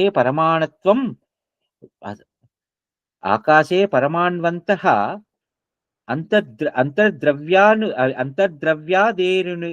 అంతర్ద్రవ్యాత్ ఏరనుకేరపి. ఈ బ్రహ్మం కాక సత్యమైనది ఇంకొకటి లేదు. బ్రహ్మం అంటే ఇక్కడ మళ్ళీ చైతన్య స్వరూపం, ఆత్మ, ఇలా అన్ని ఏ రకంగా అయితే మనం ఏదైతే మాట్లాడతాం. ఎందుకంటే ఇక్కడ ఒకే పదార్థాన్ని రకరకాల పేర్లతో సూచిస్తారు. మనం ఆ పదార్థం గురించి మాత్రమే మాట్లాడుకుంటున్నాం. మిగిలినది అంతా కూడా భ్రమమయమైనటువంటిదే. ఆ భ్రమ నుంచే బ్రహ్మ జన్మించారు. ఓకే. బ్రహ్మ అనే మాటకి కూడా కొంచెం మనం అక్షరాన్ని అటు ఇటు కలిపి పలికితే భ్రమ అవుతుంది, లేదంటే బ్రహ్మ అవుతుంది. బ్రహ్మము వేరు, బ్రహ్మ వేరు. బ్రహ్మ అంటే మనం మన నుంచి 4 ముఖాలు కలిగినటువంటి వాడు. ఎవరైతే మనకి స్వయంభూగా హిరణ్య గర్భుడుగా ఈ సృష్టి చేశాడు అది ఇది అని అంటున్నామో వాడు బ్రహ్మ.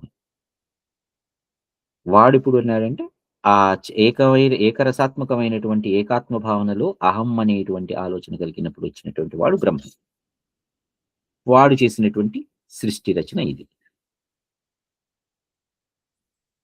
ఇదంతా కూడా మిథ్యానుభూతి వలన మాత్రమే తప్పితే ఇంకొకటి ఏదీ లేదు.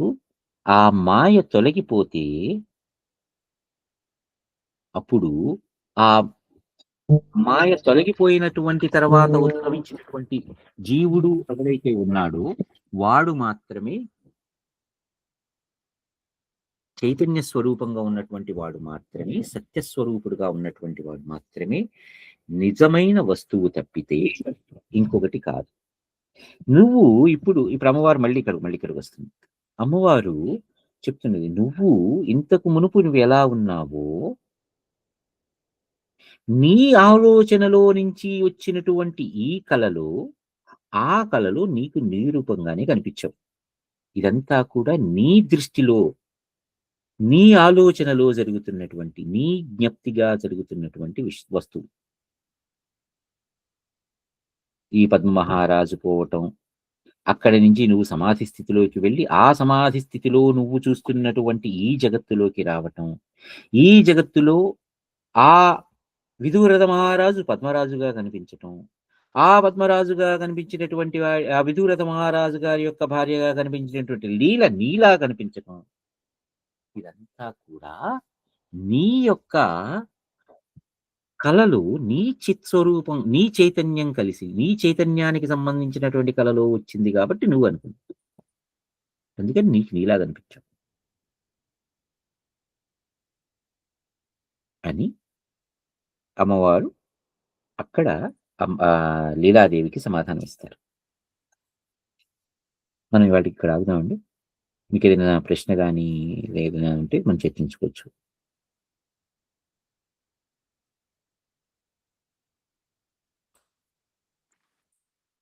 నాకు ఒకసారి అనిపిస్తుంది, అసలు కళ అనేది మనిషికి రాకపోతే వీళ్ళు అసలు ఇంకొక సారూప్యం ఎంచిపోయేవారు అని చెప్పి ఆలోచిస్తారు. సూపర్ అండి. ఎందుకంటే కళ అనేది లేకపోతే, కళ అనేది ఎప్పుడైనా ఎవరికి వస్తుందండి? అసలు కళ అంటే మనం ఎక్కడ దేని గురించి చెప్తాం మనం కళని? ఇప్పుడైతే ఒక ఆలోచన అంతే కదా, అంతే కదా. కళ అనేది ఒక ఆలోచన. ఆ ఆలోచనలో ఏదేదో వస్తుంది, ఏదేదో ఆలోచిస్తాం కదా. సో ఆ ఆలోచనలు ఇప్పుడు మనం మన ఆలోచన ఒక చోట మొదలు పెట్టాను నేను, ఒక పాయింట్లో. ఆ పాయింట్ నుంచి ఆ ఆలోచన ఇంకో రకంగా విస్తరిల్లి అది ఎక్కడికెక్కడికో వెళ్ళిపోతూ ఉంటుంది కదా. ఎందుకంటే ఆ ఆలోచన అనేది ఒక్క చోట ఆగదు. అరే ఇప్పుడు ఒక పని చేద్దాం అనుకున్నాను, ఓకే, ఇప్పుడు ఈ పని చేద్దాం అనుకున్న చోట ఆగిపోవచ్చుగా. ఈ పని ఇలా జరిగితే ఎటువంటి పరిణామాలు ఉండొచ్చు, ఈ పని ఇంకో రకంగా జరిగితే ఎటువంటి పరిణామాలు ఉండొచ్చు, మరో రకంగా జరిగితే ఎటువంటి పరిణామాలు ఉండొచ్చు. రైట్, ఇప్పుడు పరిణామాల దగ్గరికి వెళ్ళాను అంటే నా నెక్స్ట్ స్టెప్కి వెళ్ళాను. 3 రకాలైనటువంటి దోవలు కనిపించినాయి. నెక్స్ట్ స్టెప్కి వెళ్తున్నా. ఇప్పుడు అక్కడికి వెళ్ళిన తర్వాత అక్కడ ఏం చేయొచ్చు నేను కదా. అంటే శాఖోపశాఖలుగా ఒకే ఆలోచన మారిపోతుంది. ఇంతకీ ఆలోచన ఎక్కడ జరిగింది? మళ్ళీ రూట్‌లోకి వచ్చాను నేను, మూలంలోకి వచ్చా. ఆ చైతన్యంలో జరిగింది కదా. సో ఇప్పుడు ఇంత చైతన్యంగా చెప్పుకుంటున్న దాంట్లో ఏదైతే చిత్స్వరూపము, చైతన్య స్వరూపము, ఏదైతే సత్య పదార్థము, ఏదైతే ఆత్మ, ఏదైతే బ్రహ్మం అని నేను చెప్పుకుంటున్నానో, దానిలో జరిగినటువంటి ఆలోచనలో ఎంత సృష్టి వచ్చింది. మీరు అడిగిన ప్రశ్న నాకు చాలా బాగా నచ్చింది. అసలు ఈ ఆలోచన అనేది లేకపోతే, అంటే ఈ కళ అనేది కూడా ఒక రకమైన ఆలోచనే కదా. ఒకానొక అవస్థలో కలిగినటువంటి ఒక ఆలోచన. రైట్. ఆ ఆలోచనలో నుంచి అనే కలే లేకపోతే ఈ జగత్తుకి నాకు వర్ణన, అప్పుడు జగత్ అనేది ఉంటుందా? ఇక్కడ మనం మళ్ళీ అక్కడికెళ్ళాలి. ఎందుకంటే ఇప్పుడు స్వయంభువు యొక్క ఆలోచనలో నుంచి జరిగింది కాబట్టి ఇది సృష్టి, ఈ సృష్టి అంటున్నాం. ఇప్పుడు అసలు ఆలోచనే లేదంటే సృష్టి ఉంటుందా?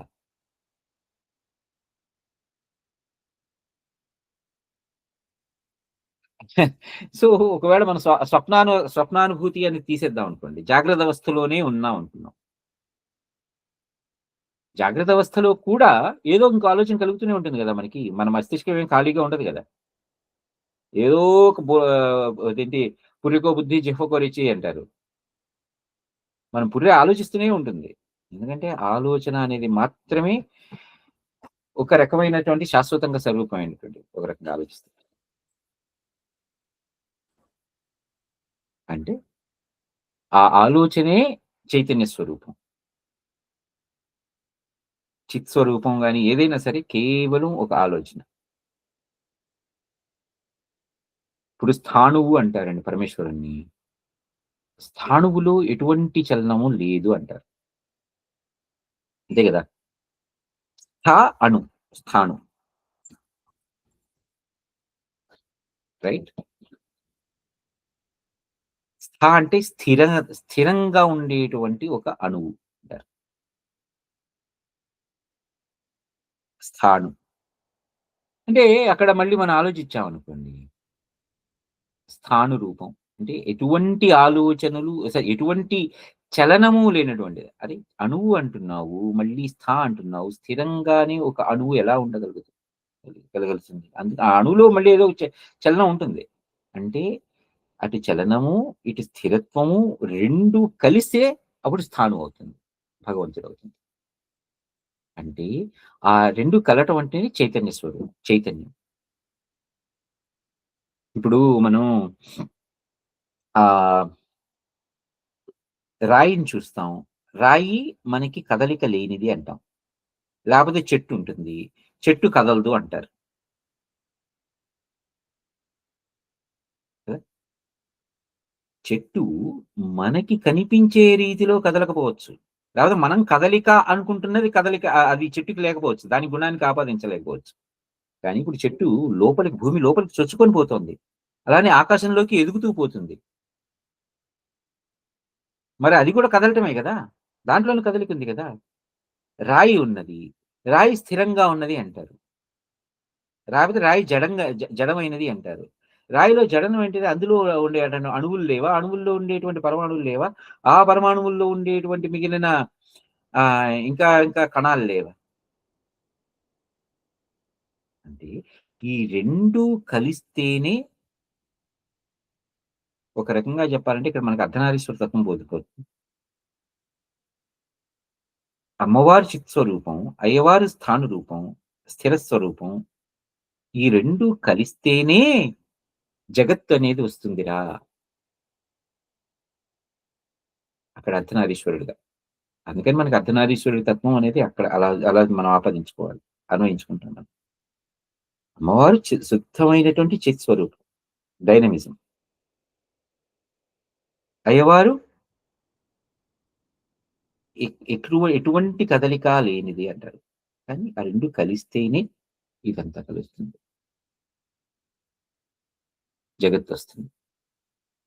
ఆ 2 అసలు అంటే మనం అందుకని ఆత్మ పదార్థానికి ఇచ్చుకున్నటువంటి డెఫినిషన్ గూడా అదే గదండీ! ఎల్లప్పుడూ స్థిరంగా మారుతూ ఉండేది. ఎల్లప్పుడూ స్థిరంగా ఉంటూ మారుతూ ఉండేది. ఇప్పుడు దీనికి చెప్పండి. ఆత్మస్వరూపం అంటే ఇది అర్ధనారీశ్వర తత్వం కాదా? ఎల్లప్పుడూ స్థిరంగా మారుతూ ఉండేది. ఆత్మ పదార్థానికి అర్థం అది. ఆ ఆత్మ పదార్థానికి అర్థం నుంచి మనం అర్ధనారీశ్వర తత్వం చూసుకోవచ్చు. అలానే ఈ జగత్తు అనేటువంటి ఉద్భవించడానికి కారకమైనది కూడా అది. అలానే ఒక రకంగా చెప్పాలంటే ఇప్పుడు హైసెన్బర్గ్ పెట్టినటువంటి థియరీ ఆఫ్ అన్సర్టెనిటీ కూడా అటువంటిదే. నువ్వు ఏ రకంగా చూడదలుచుకున్నావు?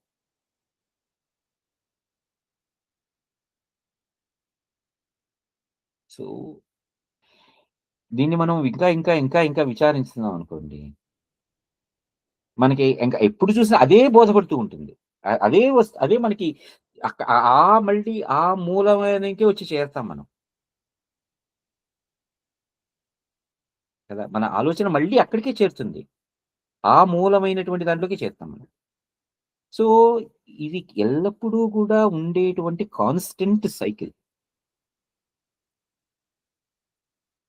సో, ముక్తి, మోక్షం ఇలాంటివేవీ లేవు నా ఉద్దేశ్యం.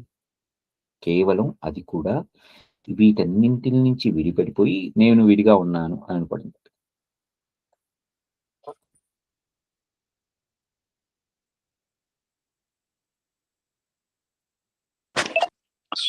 సోమశేఖర్ గారు ఏమనుకోద్దు. నా క్వశ్చన్ ఐ డోంట్ ఇది అంటే నాకు బేసిక్ క్వశ్చన్ ఏంటంటే ఇదంతా నేను వశిష్ఠుల వారి ఆలోచనే అని ఎందుకు అనుకోకూడదు? ఆయన చెప్తున్నది ఆయన ఏమైనా ఎక్స్పీరియన్స్ చేశారా ఇదంతాను? లేకపోతే ఐ మీన్ బేసిక్ గా నువ్వు ఒకటే ఉంది, ఒక దాంట్లోంచి వస్తోంది, ఒక దాంట్లోంచే పెడుతోంది, అది అది నాకెందుకో ఇదంతా నేను వశిష్ఠుల వారి ఆలోచన ఎందుకు అనుకోకూడదు అనిపిస్తోంది. సూపర్ అండి, అనుకోండి. ఇదంతా వశిష్ఠుల వారి కోణంలో నుంచి అలా జరుగుతోంది. ఎక్సలెంట్. ఇవి ఎందుకంటే ఇప్పుడు మీరు మీ కోణం నుంచి చెప్పండి. ఇప్పుడు ఒక పని చేయొచ్చు, మనం ఇదంతా ఒక పర్స్పెక్టివ్ అనుకుందాం, ఆ పర్స్పెక్టివ్ నుంచి చూద్దాం, రైట్? తర్వాత వి డోంట్ నో, మనకి రేపు ఇంకొక పర్స్పెక్టివ్ కనిపించవచ్చు.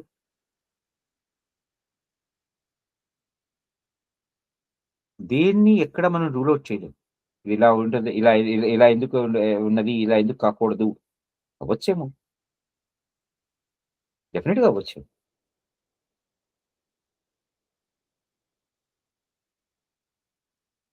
ఎందుకంటే ఇది ఇలానే ఉండాలి అని ఎక్కడా మనకి చెప్పలేదు కదండి. ఇప్పుడు వశిష్ఠ మహర్షి కూడా రాముల వారికి ఒక ఆలోచనని మాత్రమే చెప్తున్నారు కదా. రామ, ఇలా కూడా ఆలోచించి చూడుకోండి, నువ్వు ఆలోచించు, ఇలా నాకు తెలుసు అని నేను చెప్తున్నాను కాదు. మనకి యోగ వాసిష్టం అంతా అయిన తర్వాత కూడా నేను చెప్పదలుచుకుంది ఇది రామా, ఇప్పుడు నువ్వు ఆలోచించు అంటారు. ఇప్పుడు ఎందుకంటే భగవద్గీత ఉంటుంది, భగవద్గీతలో మనకి చివరి అధ్యాయంలో కృష్ణుల వారు చెప్పేటువంటి శ్లోకం ఏంటండి? ఇగో అర్జున, నేను చెప్పదలుచుకుంది ఇది, నీకు చెప్పాను, ఇప్పుడు నువ్వు ఆలోచించుకున్నది, నువ్వు అనుకున్నది నువ్వు చెయ్యి, అంతే కదా. అర్జునుడికి కృష్ణుడు చెప్పిన డైమెన్షన్ నచ్చింది, ఆ పర్స్పెక్టివ్ నచ్చింది, అర్జునుడు విన్నాడు, యుద్ధం చేశాడు. ఇప్పుడు కూడా మీరన్న మాట నాకు భగవద్గీతలో ఆ చివరి శ్లోకంలాగా అనిపించింది. ఇదంతా వశిష్ఠుల వారి యొక్క ఆలోచన, దాని దాగానే ఎందుకు తీసుకోకూడదు? డెఫినెట్ గా తీసుకోవచ్చు. డెఫినెట్ గా మీరు ఎలా చేయదలుచుకున్నారు, మీరు అలా చేయండి. That's okay. ఎందుకంటే ఒక్కొక్కళ్ళకి ఒక్కొక్క రకమైన ఆలోచన, ఒక్కొక్క రకమైన అనుభూతి కలుగుతున్నప్పుడు ఆ అనుభూతిని మనం ఎలా అనుభవించాలి, ఎలా చేయాలి అనేది మన యొక్క ఆలోచనల మీద డిపెండ్ అయ్యింది. అంటే నేను అనేది ఆయనకి ఏమన్నా అటువంటి అనుభూతి ఉంది దాని మూలాన చెప్తున్నారా, లేకపోతే ఆలోచనేనా? అది చెప్పండి. ఆయనకి ఎటువంటి అనుభూతి కలిగిందో మనకు ముందర వస్తుంది. మనకి నిర్వాణ ప్రకరణంలో ఇవన్నీ ఉంటాయి. యాక్చువల్గా మనకి నిర్వాణ ప్రకరణంలో ఆయనకి ఇంత జ్ఞానం ఎలా కలిగింది అనేది వస్తుంది మనకి. డెఫినెట్ గా ఉంది. ఇప్పుడు అందుకనే ఆయన ఆ నిర్వాణ స్థితికి చేరిన తరువాత రాముల వారికి ఇది రామ, ఇది ఎంత, ఇది ఉత్పత్తి ఇలా జరుగుతుంది, స్థితి ఇలా అవుతుంది, లయం ఇలా అవుతుంది, వీటన్నింటికి అయినటువంటి తర్వాత స్థితి ఏదైతే ఉందో, ఇప్పుడు జాగ్రత్త, స్వప్న, సుషుప్తి అయిన తరువాత తురీయావస్థ ఏదైతే ఉందో అది నిర్వాణ స్థితి అనుకుందాం. అక్కడికి వెళ్ళిన తర్వాత ఆయనకి ఈ అనుభూతి ఎలా కలిగింది, ఈ అనుభూతిని ఎలా చెందారు, ఆయనకి ఇంత విషయ పరిజ్ఞానం ఎలా తెలిసింది.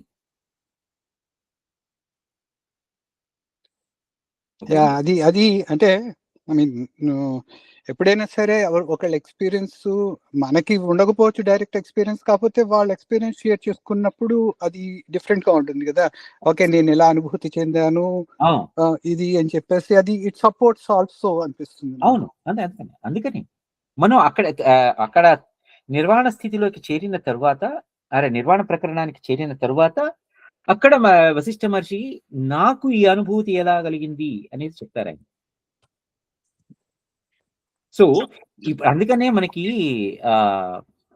ఇదంతా కూడా అనుభవైక వేద్యమే తప్పితే అవతల వాళ్ళు చెప్పారు కాబట్టి దాన్ని మనం గుడ్డిగా నమ్ముకుని వెళ్ళిపోదాం, ఇది ఇంతే అని అనుకునే స్థితిలో కాదు మనం. మీరు అడిగిన ప్రశ్న నాకు ఎంత నచ్చిందంటే, ఎందుకు నమ్మాలి నేను? ఎందుకు ఎందుకు చెయ్యాలి? ఇది ఆయన ఆలోచన. నా ఆలోచన కాదుగా. ఆయనకి ఈ ఆలోచన కలిగింది. ఎలా కలిగింది? కదా! ఇది కదా మీరు అడిగిన ప్రశ్న. అదే హ్మ్. నాదో క్వశ్చన్ దగ్గర. చెప్పండి. ఇందాక ఆవిడ ఆ ప్రబుద్ధ లీల అడిగినప్పుడు ఆ అమ్మాయి నాలాగే ఎందుకుంది అని అడిగారు కదా ఆవిడ. హ్మ్. రాజుగారు నాలాగే, అదే రాజుగారు హ్మ్. మా రాజుగారి లాగే ఎందుకున్నాడు, మంత్రి గారు మా మంత్రి గారి లాగే ఎందుకున్నాడు అని హ్మ్. అన్నారు. హ్మ్. హ్మ్. అప్పుడు ఈవిడ సరస్వతి ఏమో మన నీకున్న వాసన వల్ల వాళ్ళు అలా కనిపిస్తున్నారు నీకు అని చెప్పింది కదా. వాసనలు కాదు. నీ ఆలోచనలో నుంచి. అదే నీ ఆలోచన పోని ఆ! కనిపిస్తూ ఉందన్నారు కదా. హ్మ్. అప్పుడు కర్మ ఎలా కుదురుతుంది? ఇప్పుడు అది ఇండివిజువల్ కర్మ అని చెప్తున్నారు కదా. ఎవరి కర్మ వారిది, వారు చేసిన కర్మలు వాళ్ళ ఫలితాలు అది ఇది అని చెప్తున్నారు కదా.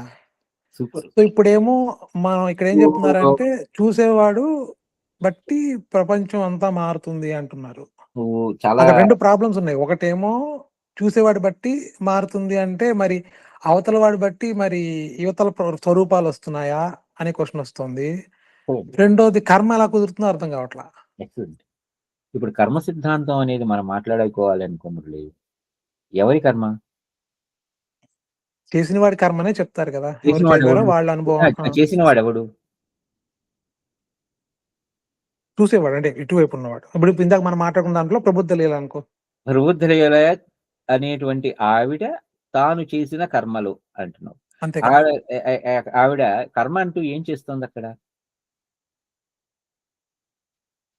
ఆవిడ చేసిన కర్మ వల్లే ఇప్పుడు ఇవి జరుగుతున్నాయి కదా ఇక్కడంతా.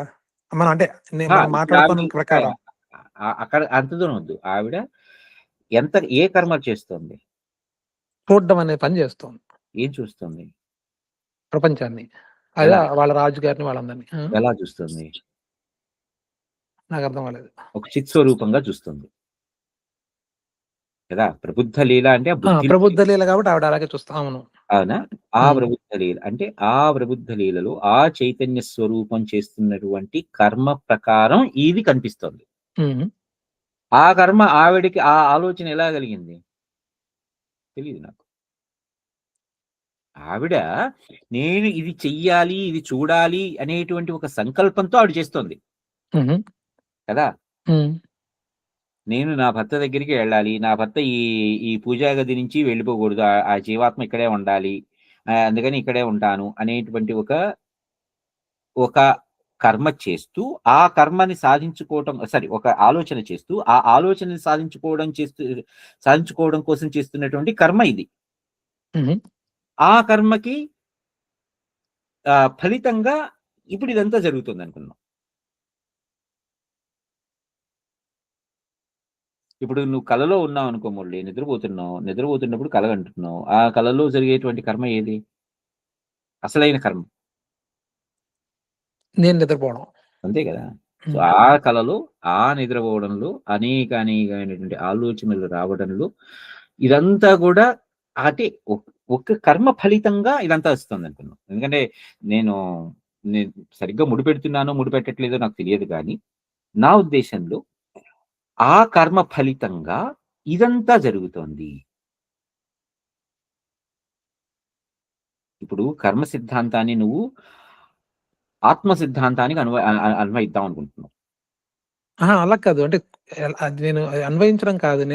నేను అడుగుతున్న క్వశ్చన్ ఏంటంటే, ఆవిడ ఇప్పుడు నేనున్నాను. నేను మిమ్మల్ని అందరినీ చూస్తున్నాను కదా. కానీ మనం చెప్పు. సో ఇప్పుడు నేను మిమ్మల్ని అందరినీ చూస్తున్నప్పుడు మీరందరూ నా కల్లోకి వచ్చినట్టు అయింది కదా. మీ వైపు నుంచి చూసామనుకో. ఇప్పుడు నువ్వనేది అంటే ఏ రూపంలో చైతన్యం అనుకో. చైతన్యం కిందే అనుకో. నా చైతన్య స్వరూపం ప్రకారం నేను ఇదంతా క్రియేట్ అయింది. సృష్టి క్రియేట్ అయింది. అంటే క్రియేషన్ అని కూడా అనకూడదు కదా మళ్ళీ. సో ఇవన్నీ కనబడుతున్నాయి. ఓకే. సో నా పర్స్పెక్టివ్‌లో ఉంది తప్ప నీ పర్స్పెక్టివ్ అనే క్వెషనే లేదు ఇక్కడ. అది.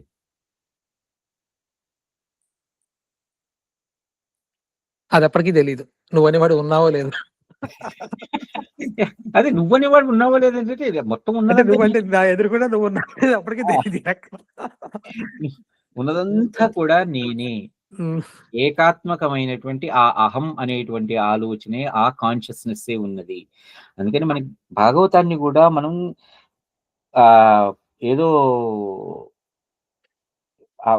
ఒక పుకిడి పురాణం లాగానే చదివేసుకుని వెళ్ళిపోతే Bhagavatam doesn't make any sense. But దానిని గనక మనం విచారించుకుంటూ వెళ్తే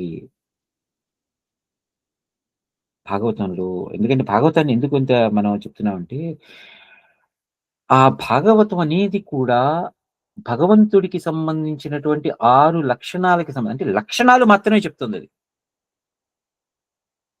అంటే ఈ లక్షణాలు ఎవరివి మళ్ళీ? ఏకాత్మకమైనటువంటి ఒకే ఒక వస్తువువి కదా. ఇప్పుడు భగవంతుడు షడ్గుణైశ్వర్య సంపన్నుడు అంటారు. ఆ 6 గుణాలతో కలిగినటువంటి వాడిని భగవంతుడు అంటారు.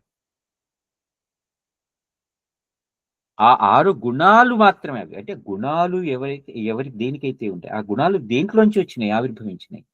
ఆ చిత్స్వరూపం నుంచి వచ్చినటువంటి ఆ గుణాలతో సంబంధించినటువంటి, ఆ గుణాలకి సంబంధించినటువంటి వివరణలు మాత్రమే భాగవతం. మనకి భాగవతంలో కూడా అండి ఎక్కడా కూడా శ్రీకృష్ణ ఉవాచ అనేది ఉండదు, ఎక్కడా ఉండదు. పూర్తి భాగవతంలో శ్రీ భగవానువాచ అని మాత్రమే ఉంటుంది. భగవద్గీతలో కూడా చూసుకోండి, 18 అధ్యాయాల్లో ఎక్కడైనా మీరు నాకు చూపించండి శ్రీకృష్ణ ఉవాచ అని. మొత్తం అంతా కూడా భగవానువాచ. అంటే ఈ భగవానుడు అనేవాడు ఎవరైతే ఉన్నాడో, అంటే ఈ 6 గుణాలతో ఉన్నటువంటి వాడు ప్రకటమైనప్పుడు, ఈ 6 గుణాలు ఎవరికి ఉన్నాయి? ఆ చైతన్య చిత్ స్వరూపానికి ఉన్నాయి, ఆ ఆత్మ పదార్థానికి ఉన్నాయి. ఆ ఆత్మ పదార్థానికి అనేక గుణాలు ఉన్నాయి. ఆ అనేక గుణాలలో ఈ 6 ప్రస్ఫుటిస్తున్నప్పుడు, ఆ ప్రస్ఫుటించటంలో బాగా ప్రస్ఫుటించటం మూలంగా కనిపించినటువంటి లక్షణాలతో ఏర్పడింది భగవంతుడు, భగవానుడు అనేటువంటి శబ్దం. ఆ శబ్దం నుంచి వచ్చిందే భాగవతం. ఈ భాగవతం కూడా ఈ 6 శబ్దాలు. అక్కడ ఆ భాగవతంలో సృష్టి వివరణలో మనకి ఉండేది ఏంటి అంటే, మొట్టమొదటగా ఏకాత్మకమైనటువంటి వస్తువులో ఈ శబ్దం అహం అనేటువంటి కాన్షియస్నెస్ వచ్చినప్పుడు, అందులో మొట్టమొదటిగా విరాట్ పురుషుడు ఉద్భవించాడు. ఆ విరాట్ పురుషుడి యొక్క మహత్తత్వ వర్ణనతో ఈ సృష్టి జరిగింది అని వస్తుంది. అక్కడి నుంచి సరే మిగిలిన భాగవతంలో ఆ ఈ ప్రహ్లాదోపాఖ్యానం గాని, ధ్రువోపాఖ్యానం గాని, లేకపోతే గజేంద్రోపాఖ్యానం గాని, గజేంద్ర మోక్షం, ఇన్ని ఉపాఖ్యానాలు అన్నింటిలో కూడా మనం ఆత్మతత్వం మాత్రమే చూసుకుంటూ వెళ్తే భాగవతం అంత ఉత్కృష్టమైనటువంటి గ్రంథం ఇంకోటి లేదు. అది యోగ వాసిష్టం విల్ గో ఇన్ ప్యారలల్ అనమాట. లేదా భాగవతం అనేది శ్రీకృష్ణుడు శ్రీకృష్ణుడు చెప్పాడు, రాసలీల ఆడాడు. అసలు మీరు రాసలీల చదువుతుంటేనండి, దానిని మనం ఆ రాసపంచాధ్యాయం 5 అధ్యాయాలతో ఉంటుంది. 33 అధ్యాయం అనుకుంటా మనకి దశమ స్కందంలో. అందులో యాక్చువల్‌గా మనకి అక్కడ దాన్ని గనక మనం ఇప్పుడు గోపికలకి, ఈ గోపాలుడికి, ఈ రెండింటిని కూడా మనం ఒక జీవాత్మ పరమాత్మని చేరడానికి చేసేటువంటి ప్రయత్నంగా మనం రాసపంచాధ్యాయం చూసామంటే, అత్యంత ఆధ్యాత్మికమైనటువంటి విషయం మనకి రాసపంచాధ్యాయం చూపిస్తుంది. అదే లేదా మామూలుగా ఏదో చదివేసుకున్నాం, మన ఊహల్లో చేసుకున్నాం అంటే గనక అదొక పెద్ద అనకూడదు గాని, ఒక పెద్ద బూతు కార్యక్రమంలా ఉంటుంది. కాక ఒక జీవాత్మ ఒక పరమాత్మని చేరుకోవడానికి, అంటే తనని తాను తెలుసుకోవటానికి చేసేటువంటి ఒక తపస్సాధన అని అనుకుంటే, రాసపంచాధ్యాయి అత్యద్భుతమైన ఆధ్యాత్మిక జ్ఞానం. క్వెషన్ అండి. మరి మన వాళ్ళు ఎందుకు అంటే నాకు తెలిసినంత వరకు కథలుగానే చెప్తారు గానీ, ఇలా ఆధ్యాత్మికంగా ఎందుకు చెప్పరు? ఇప్పుడు దాంతో ప్రాబ్లమ్ అవుతుందంటే తక్కిన ఈ మతాల వాళ్ళతో చాలా పెద్ద ప్రాబ్లమ్ వస్తుంది గదా! అంటే యాహ్! అదేనండి. ఏంటంటే ఒక ఇప్పుడు మనం యోగ వాసిష్టంలో ఇప్పుడు ఈ లీలోపాఖ్యానం, మండపోపాఖ్యానం అనేది ఎందుకింతగా చెప్పుకుంటున్నాం? ఒక కథని ఆలంబనగా చేసుకుంటూ, అందులో ఏ క్యారెక్టర్స్ ఇలా మాట్లాడుకుంటున్నాయి రామా! అని వశిష్ఠ మహర్షి గనక చెప్తుంటే, అది ఎంతగా నాటుకుపోతుంది మనలో. అదే కాదు రామా! ముందర ఇదిగో స్వప్నం ఇలా ఉంది. ఆ తర్వాత జగత్ ఇలా వచ్చింది. ఆ తర్వాత జగత్తంటే ఇది. స్వప్నతుల్యమైనది. ఇలా చెప్తున్నారనుకోండి. కెన్ వి గెట్ ఆ! నేననేది స్టోరీ చెప్పాలి. But at the same time తర్వాతనే నెమ్మదిగా అది అందరికీ తెలిసేట్టు చెప్పాలి. ఇప్పుడు ఇలాగ యోగ వాసిష్టం అవి మనం చదువుకుంటున్న వాళ్ళం ఎవరో కొంతమందికి తెలుస్తోంది గానీ, తక్కిన వాళ్ళెవరికీ కూడా just they take it as a story. ఒక రకంగా అది మనల్ని మనం ఆహ్, మనకి మనదైనటువంటి జ్ఞానాన్ని, మనదైనటువంటి ఆధ్యాత్మిక తత్వాన్ని మనకి మనం దూరం చేసుకున్నాం. అది పలు రకాల కారణాలుగా కాదు. ఎందుకంటే మన ఆహ్, గురువులు గాని, లేకపోతే మన పరిపాలకులు గాని, లేకపోతే మనల్ని తర్వాత మన యొక్క విషయ పరిజ్ఞానం నుంచి మనల్ని మరలు చేసి వాళ్ళ యొక్క బానిసలుగా చేసుకున్నటువంటి వేరే వాళ్ళ పరిపాలనలో గాని, అందుకని భారతదేశం యొక్క ఆధ్యాత్మికమైనటువంటి విజ్ఞానం అత్యద్భుతమైనదని ఎందుకు చెప్తారు అంటే ఇందుకోసం. ఇంత విజ్ఞానం మన దగ్గర ఉంది. కానీ మన అది తెలియకుండా చేసేసుకున్నాం. చేసేసుకొని మనం వేరే దానిని పట్ల ఒక మోహాన్ని పెంచుకున్నాం. ఎప్పుడైతే ఇదంతా కూడా విషయ ఈ ఈ వస్తు అదేంటి ఆహ్, విషయవాంఛల పట్ల మాత్రమే మనం మొగ్గు చూపుతున్నామో, అప్పుడు ఈ విజ్ఞానం మన నుంచి దూరం అయిపోతుంది. సో, ఇప్పుడు మీరు అలాగే డైరెక్ట్‌గా ఇప్పుడు మనకి వ వాల్ మనకి మీరు రాసపంచాధ్యాయిని అది మనం తీసుకున్నామనుకోండి. ఒక ఉదాహరణగా. మనమిప్పుడు ఆహ్, వ్యాస మహర్షి ఎందుకలా రాసారు? డైరెక్ట్‌గానే అసలైన అసలైన విజ్ఞానంగా బోధించొచ్చు కదా! గోపికలు, గోపాలురు వాళ్ళు గోపాలుడితో చేసేటువంటి, ఆ కృష్ణుడితో చేసేటువంటి ఆహ్, దీన్ని ఎందుకు కథలాగా ఒక శృంగారభరితమైనటువంటి ఒక కథలాగా ఎందుకు చెప్పారు? అని మీరడగొచ్చు. అక్కడ ఇప్పుడు వ్యాసుల వారు ఒక విషయం పట్ల ఆకర్షితం చేయాలనుకోండి. కృష్ణుడి పట్ల ఆకర్షితం చెయ్యాలి. రైట్? అంటే కృష్ణతత్వం పట్ల, కృష్ణుడనే కాదు, కృష్ణతత్వం పట్ల ఆకర్షితం చెయ్యాలి. అంటే ఏం చేస్తాం మనం సాధారణంగా? దానికంటూ ఒక మోహాన్ని కలగజేస్తే, దాని పట్ల ఒక మోహాన్ని కలగజేస్తే, ఆ మోహంతో మనం అటువైపు వెళ్లి ఆకర్షింపబడతాం. ఆకర్షింపబడి, ఆ తరువాత అసలు కృష్ణుడెవడు? అనేటువంటి ఆలోచనతో మళ్ళీ వెళ్తాం అక్కడికి. అంటే నీ ప్రయాణం కొంచెం దూరమైనా పర్వాలా. వెళ్ళు. తెలుసుకో. నువ్వు చేసేటువంటి ప్రయాణంలో నువ్వు అనేకమైనటువంటి మజిలీలు దాటుతూ వెళ్తావు. ప్రతి మజిలీ దగ్గర నీకంటూ ఒక అనుభూతి కలుగుతుంది. ఆ అనుభూతి నుంచి నువ్వు నెక్స్ట్ వైపు వెళ్తావు. అక్కడికి వెళ్తే అక్కడ నీకు కలిగేటువంటి పరమార్థమైనటువంటి తత్వం ఏదైతే ఉందో అది బోధపడినప్పుడు నిన్ను నువ్వు తెలుసుకుంటావు. సో, ఇప్పుడు ఈ ఇదొక మార్గం. వెళ్ళు. ఇలా వెళ్ళంటారు. అంటే శృంగారభరితంగా, ప్రేమభరితంగా వెళ్ళినా కూడా ఆ పరతత్వం వైపు వెళ్ళవచ్చు. రైట్? అటువైపు వెళితే అక్కడ కలవచ్చు మనం. ఆ పరమాత్మ తత్వాన్ని మనం తెలుసుకోవచ్చు. అనేటువంటి ఒక కథతో వెళ్తాం. అనేటువంటి ఒక మార్గంలో వెళ్తాం. అదే ఇప్పుడు కంసవధలో వెళ్తాం అనుకోండి. కంసవధలో ఏం చెప్తాడు? కంసుడు ఎల్లప్పుడూ కూడా ఆహ్, కృష్ణుడంటే భయపడుతూనే ఉన్నాడు. అందుకని ఆఖరికి కంసుడిని చంపేసిన తరువాత, ఆ కంసుడిలో ఉండేటువంటి చైతన్యం కృష్ణ తత్వంలో ఆ కృష్ణుడిలో కలిసిపోయిందంటారు. అంటే నీ ఆలోచన ఏ రకంగా ఉన్నా, ఆ పరమాత్మ వైపే నువ్వు చూస్తూ వెళ్తుంటే నువ్వు ఆ పరతత్వంలోకి లీనమైపోతావు. ఇది మనకి కంసవత చెప్తుంది. ఇప్పుడు అర్జునుడికి, కృష్ణుడికి చెప్తాం స్నేహం తరంగా. ఎల్లప్పుడూ కూడా నరే నా నా నా వెనకాల 1,00,000 మంది సైనికులున్నారు. నేనొక్కడినే ఉన్నాను అంటే, "నువ్వు నా పక్కన ఉంటే చాలంటాడు అర్జునుడు. ఎందుకంటే అక్కడ స్నేహతత్వం. ఎందుకంటే నువ్వు నా పక్కన ఉంటే చాలు. నాకింకెవ్వరు అక్కర్లేదు అనేటువంటి ఆ స్నేహ భావంతో అర్జునుడు ఆ కృష్ణుడి వైపు ఆకర్షింపబడతాడు. రైట్. అంటే ఏ మార్గం నుంచైనా నువ్వు వెళ్ళు. నువ్వు చేరుకునే మూలం ఏదైతే ఉందో ఆ మూలమే పరతత్వం. ఆ పరతత్వమే ఆ ఆత్మతత్వం, పరమాత్మతత్వం.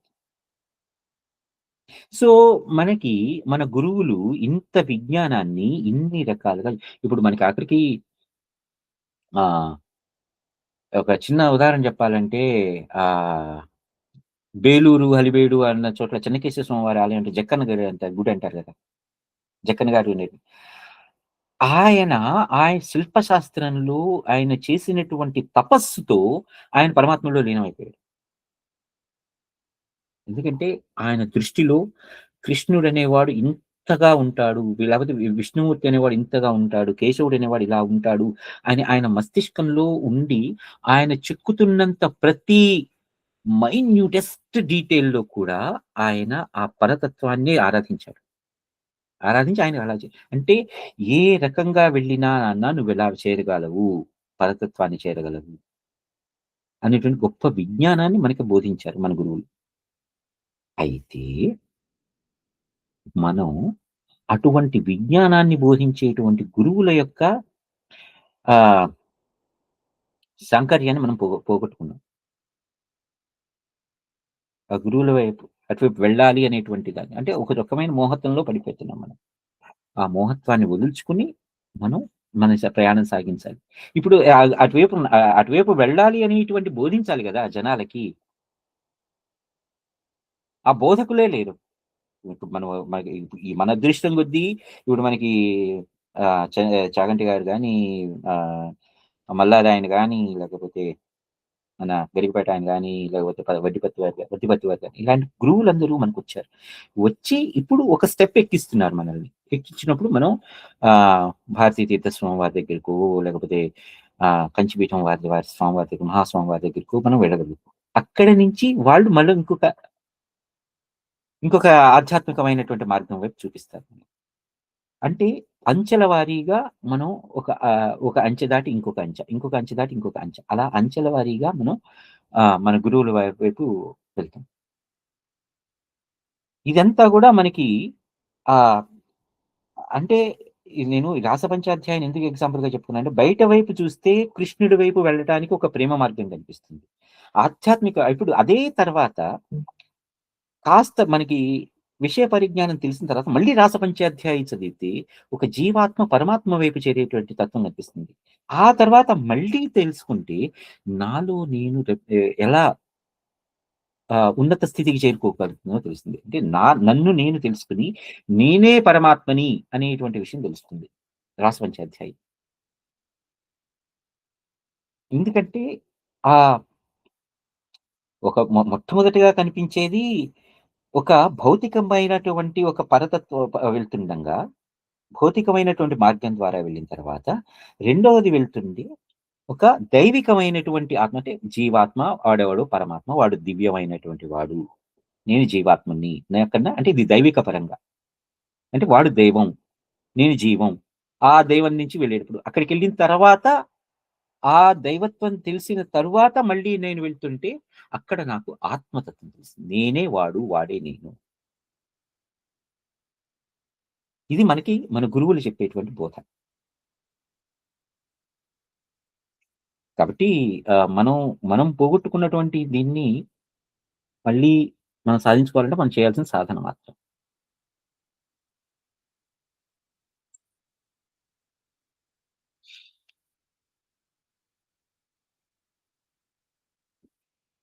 నేను మీకు నేను పూర్తిగా చెప్పగలిగానో లేదో తెలీదు గానీ ఆహ్, ఇది నా ఆలోచనండి. ఎందుకంటే దాన్ని మనం ఎందుకు చెప్పలేకపోతున్నాం అనంటే చెప్పగా ఇప్పుడు మన గురువులు ఉంటారు. ఆ గురువుల దగ్గరికి వెళ్ళి అడిగితే కదా! ఇప్పుడు ఒక ఇనుప ముక్క ఉంది. అక్కడ అయస్కాంతం ఉంది. ఆ అయస్కాంతం ఎక్కడో ఉంటుంది. ఈ ఇనుప ముక్క ఇక్కడుంది. ఆ ఇనుప ముక్కని అయస్కాంతం వైపు చేర్చాలి అనేటువంటి ప్రయత్నం జరిగితే గదా! ఆ ఇనుప ముక్క వెళ్లి అయస్కాంతానికి అతుక్కొని కొంతకాలానికి అది గూడా ఒక అయస్కాంతంగా మారిపోయేది. ఆ ప్రయత్నం మనం చేయాలి.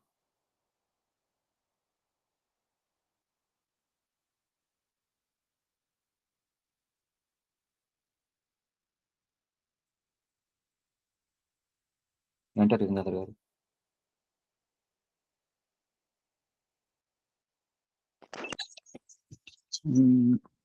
ఇంకా ఆలోచిస్తున్నాను కొంచెం. అంటే ఐ మీన్ బేసిక్‌గా మీరు చెప్పింది అర్థమైంది నాకు. హ్మ్. ఆహ్, కప్ స్టిల్ నేను కొంచెం ఆలోచిస్తున్నాను దాని గురించి. యాహ్! తప్పకుండా. మీ నాకెందుకంటే మీ ప్రశ్న నాకు ఎంత బా నచ్చిందంటే ఎందుకు చేయాలి? లేకపోతే మనం ఎందుకు కోల్పోతున్నాం? ఎటువంటి విషయాలు? అలానే ఇందాక మీరన్నారు ఈ మాట వశిష్ఠ మహర్షి యొక్క కోణంలో నుంచే ఉంది గాబట్టి, ఇది వశిష్ఠ మహర్షి యొక్క ఆలోచనే అనుకుందుకు అనుకోకూడదు. యెస్, డెఫినెట్‌గా అనుకోవచ్చు. కాకపోతే ఆయనకి ఇంత విషయం పరిజ్ఞానం ఎలా తెలిసింది అనేదంటే నేను మనం నిర్వాణ ప్రకరణానికెళ్దాం. ఆ ఒక్క ప్రశ్నని మనం ప్రస్తుతానికి ఆహ్, ఆగుదాం. ఎందుకంటే ఆయనకెలా తెలిసింది అనేది మన నిర్వాణ ప్రకరణంలోకి ఆయనే చెప్తారు స్వయంగా. షూర్. షూర్. మనకి ఎందుకంటే ఇంకా ఉత్పత్తి ప్రకరణం ఇంకా మనం ఆల్‌మోస్ట్ ఒక 60% కంప్లీట్ అయింది. ఇంకొక 40% ఉంటుంది. ఆ తర్వాత మళ్ళీ స్థితి ప్రకరణం ఉంటుంది. ఆ తర్వాత ఆహ్, మనకి లయ ప్రకరణం గాదు. లయ గాదు దాని పేరేదో ఉంటది. మర్చిపోయాను. ఇంకో ప్రకరణం ఉంది. ఆ తర్వాతది నిర్వాణ ప్రకరణం వస్తుంది. అక్కడ అయినప్పుడు మనం చాలా డీటెయిల్‌గా ఇంకా దీన్ని మాట్లాడదాం. షూర్. యాహ్! ఓకే. కాపోతే మీ ప్రశ్నని మీరు ఇంకో 2, 3 ఏళ్ళు మనసులో పెట్టుకోవాలి. వస్తాయిలెండి. కోట్లు వస్తూ ఉంటాయి ప్రశ్నలు. ఎందుకంటే మనం నిర్వాణ ప్రకరణం దగ్గరికెళ్ళేటప్పటికి ఇంకో 2 ఏళ్ళు పడుతుంది. ఆదివారం ప్రతి ఆదివారం ఒక గంట గంట చెప్పుకుంటాం కాబట్టి. అవును. యాహ్! సరే అండి. ఆగుదామా? ఓకే అండి. శ్రీరామ్. జై శ్రీరామ్.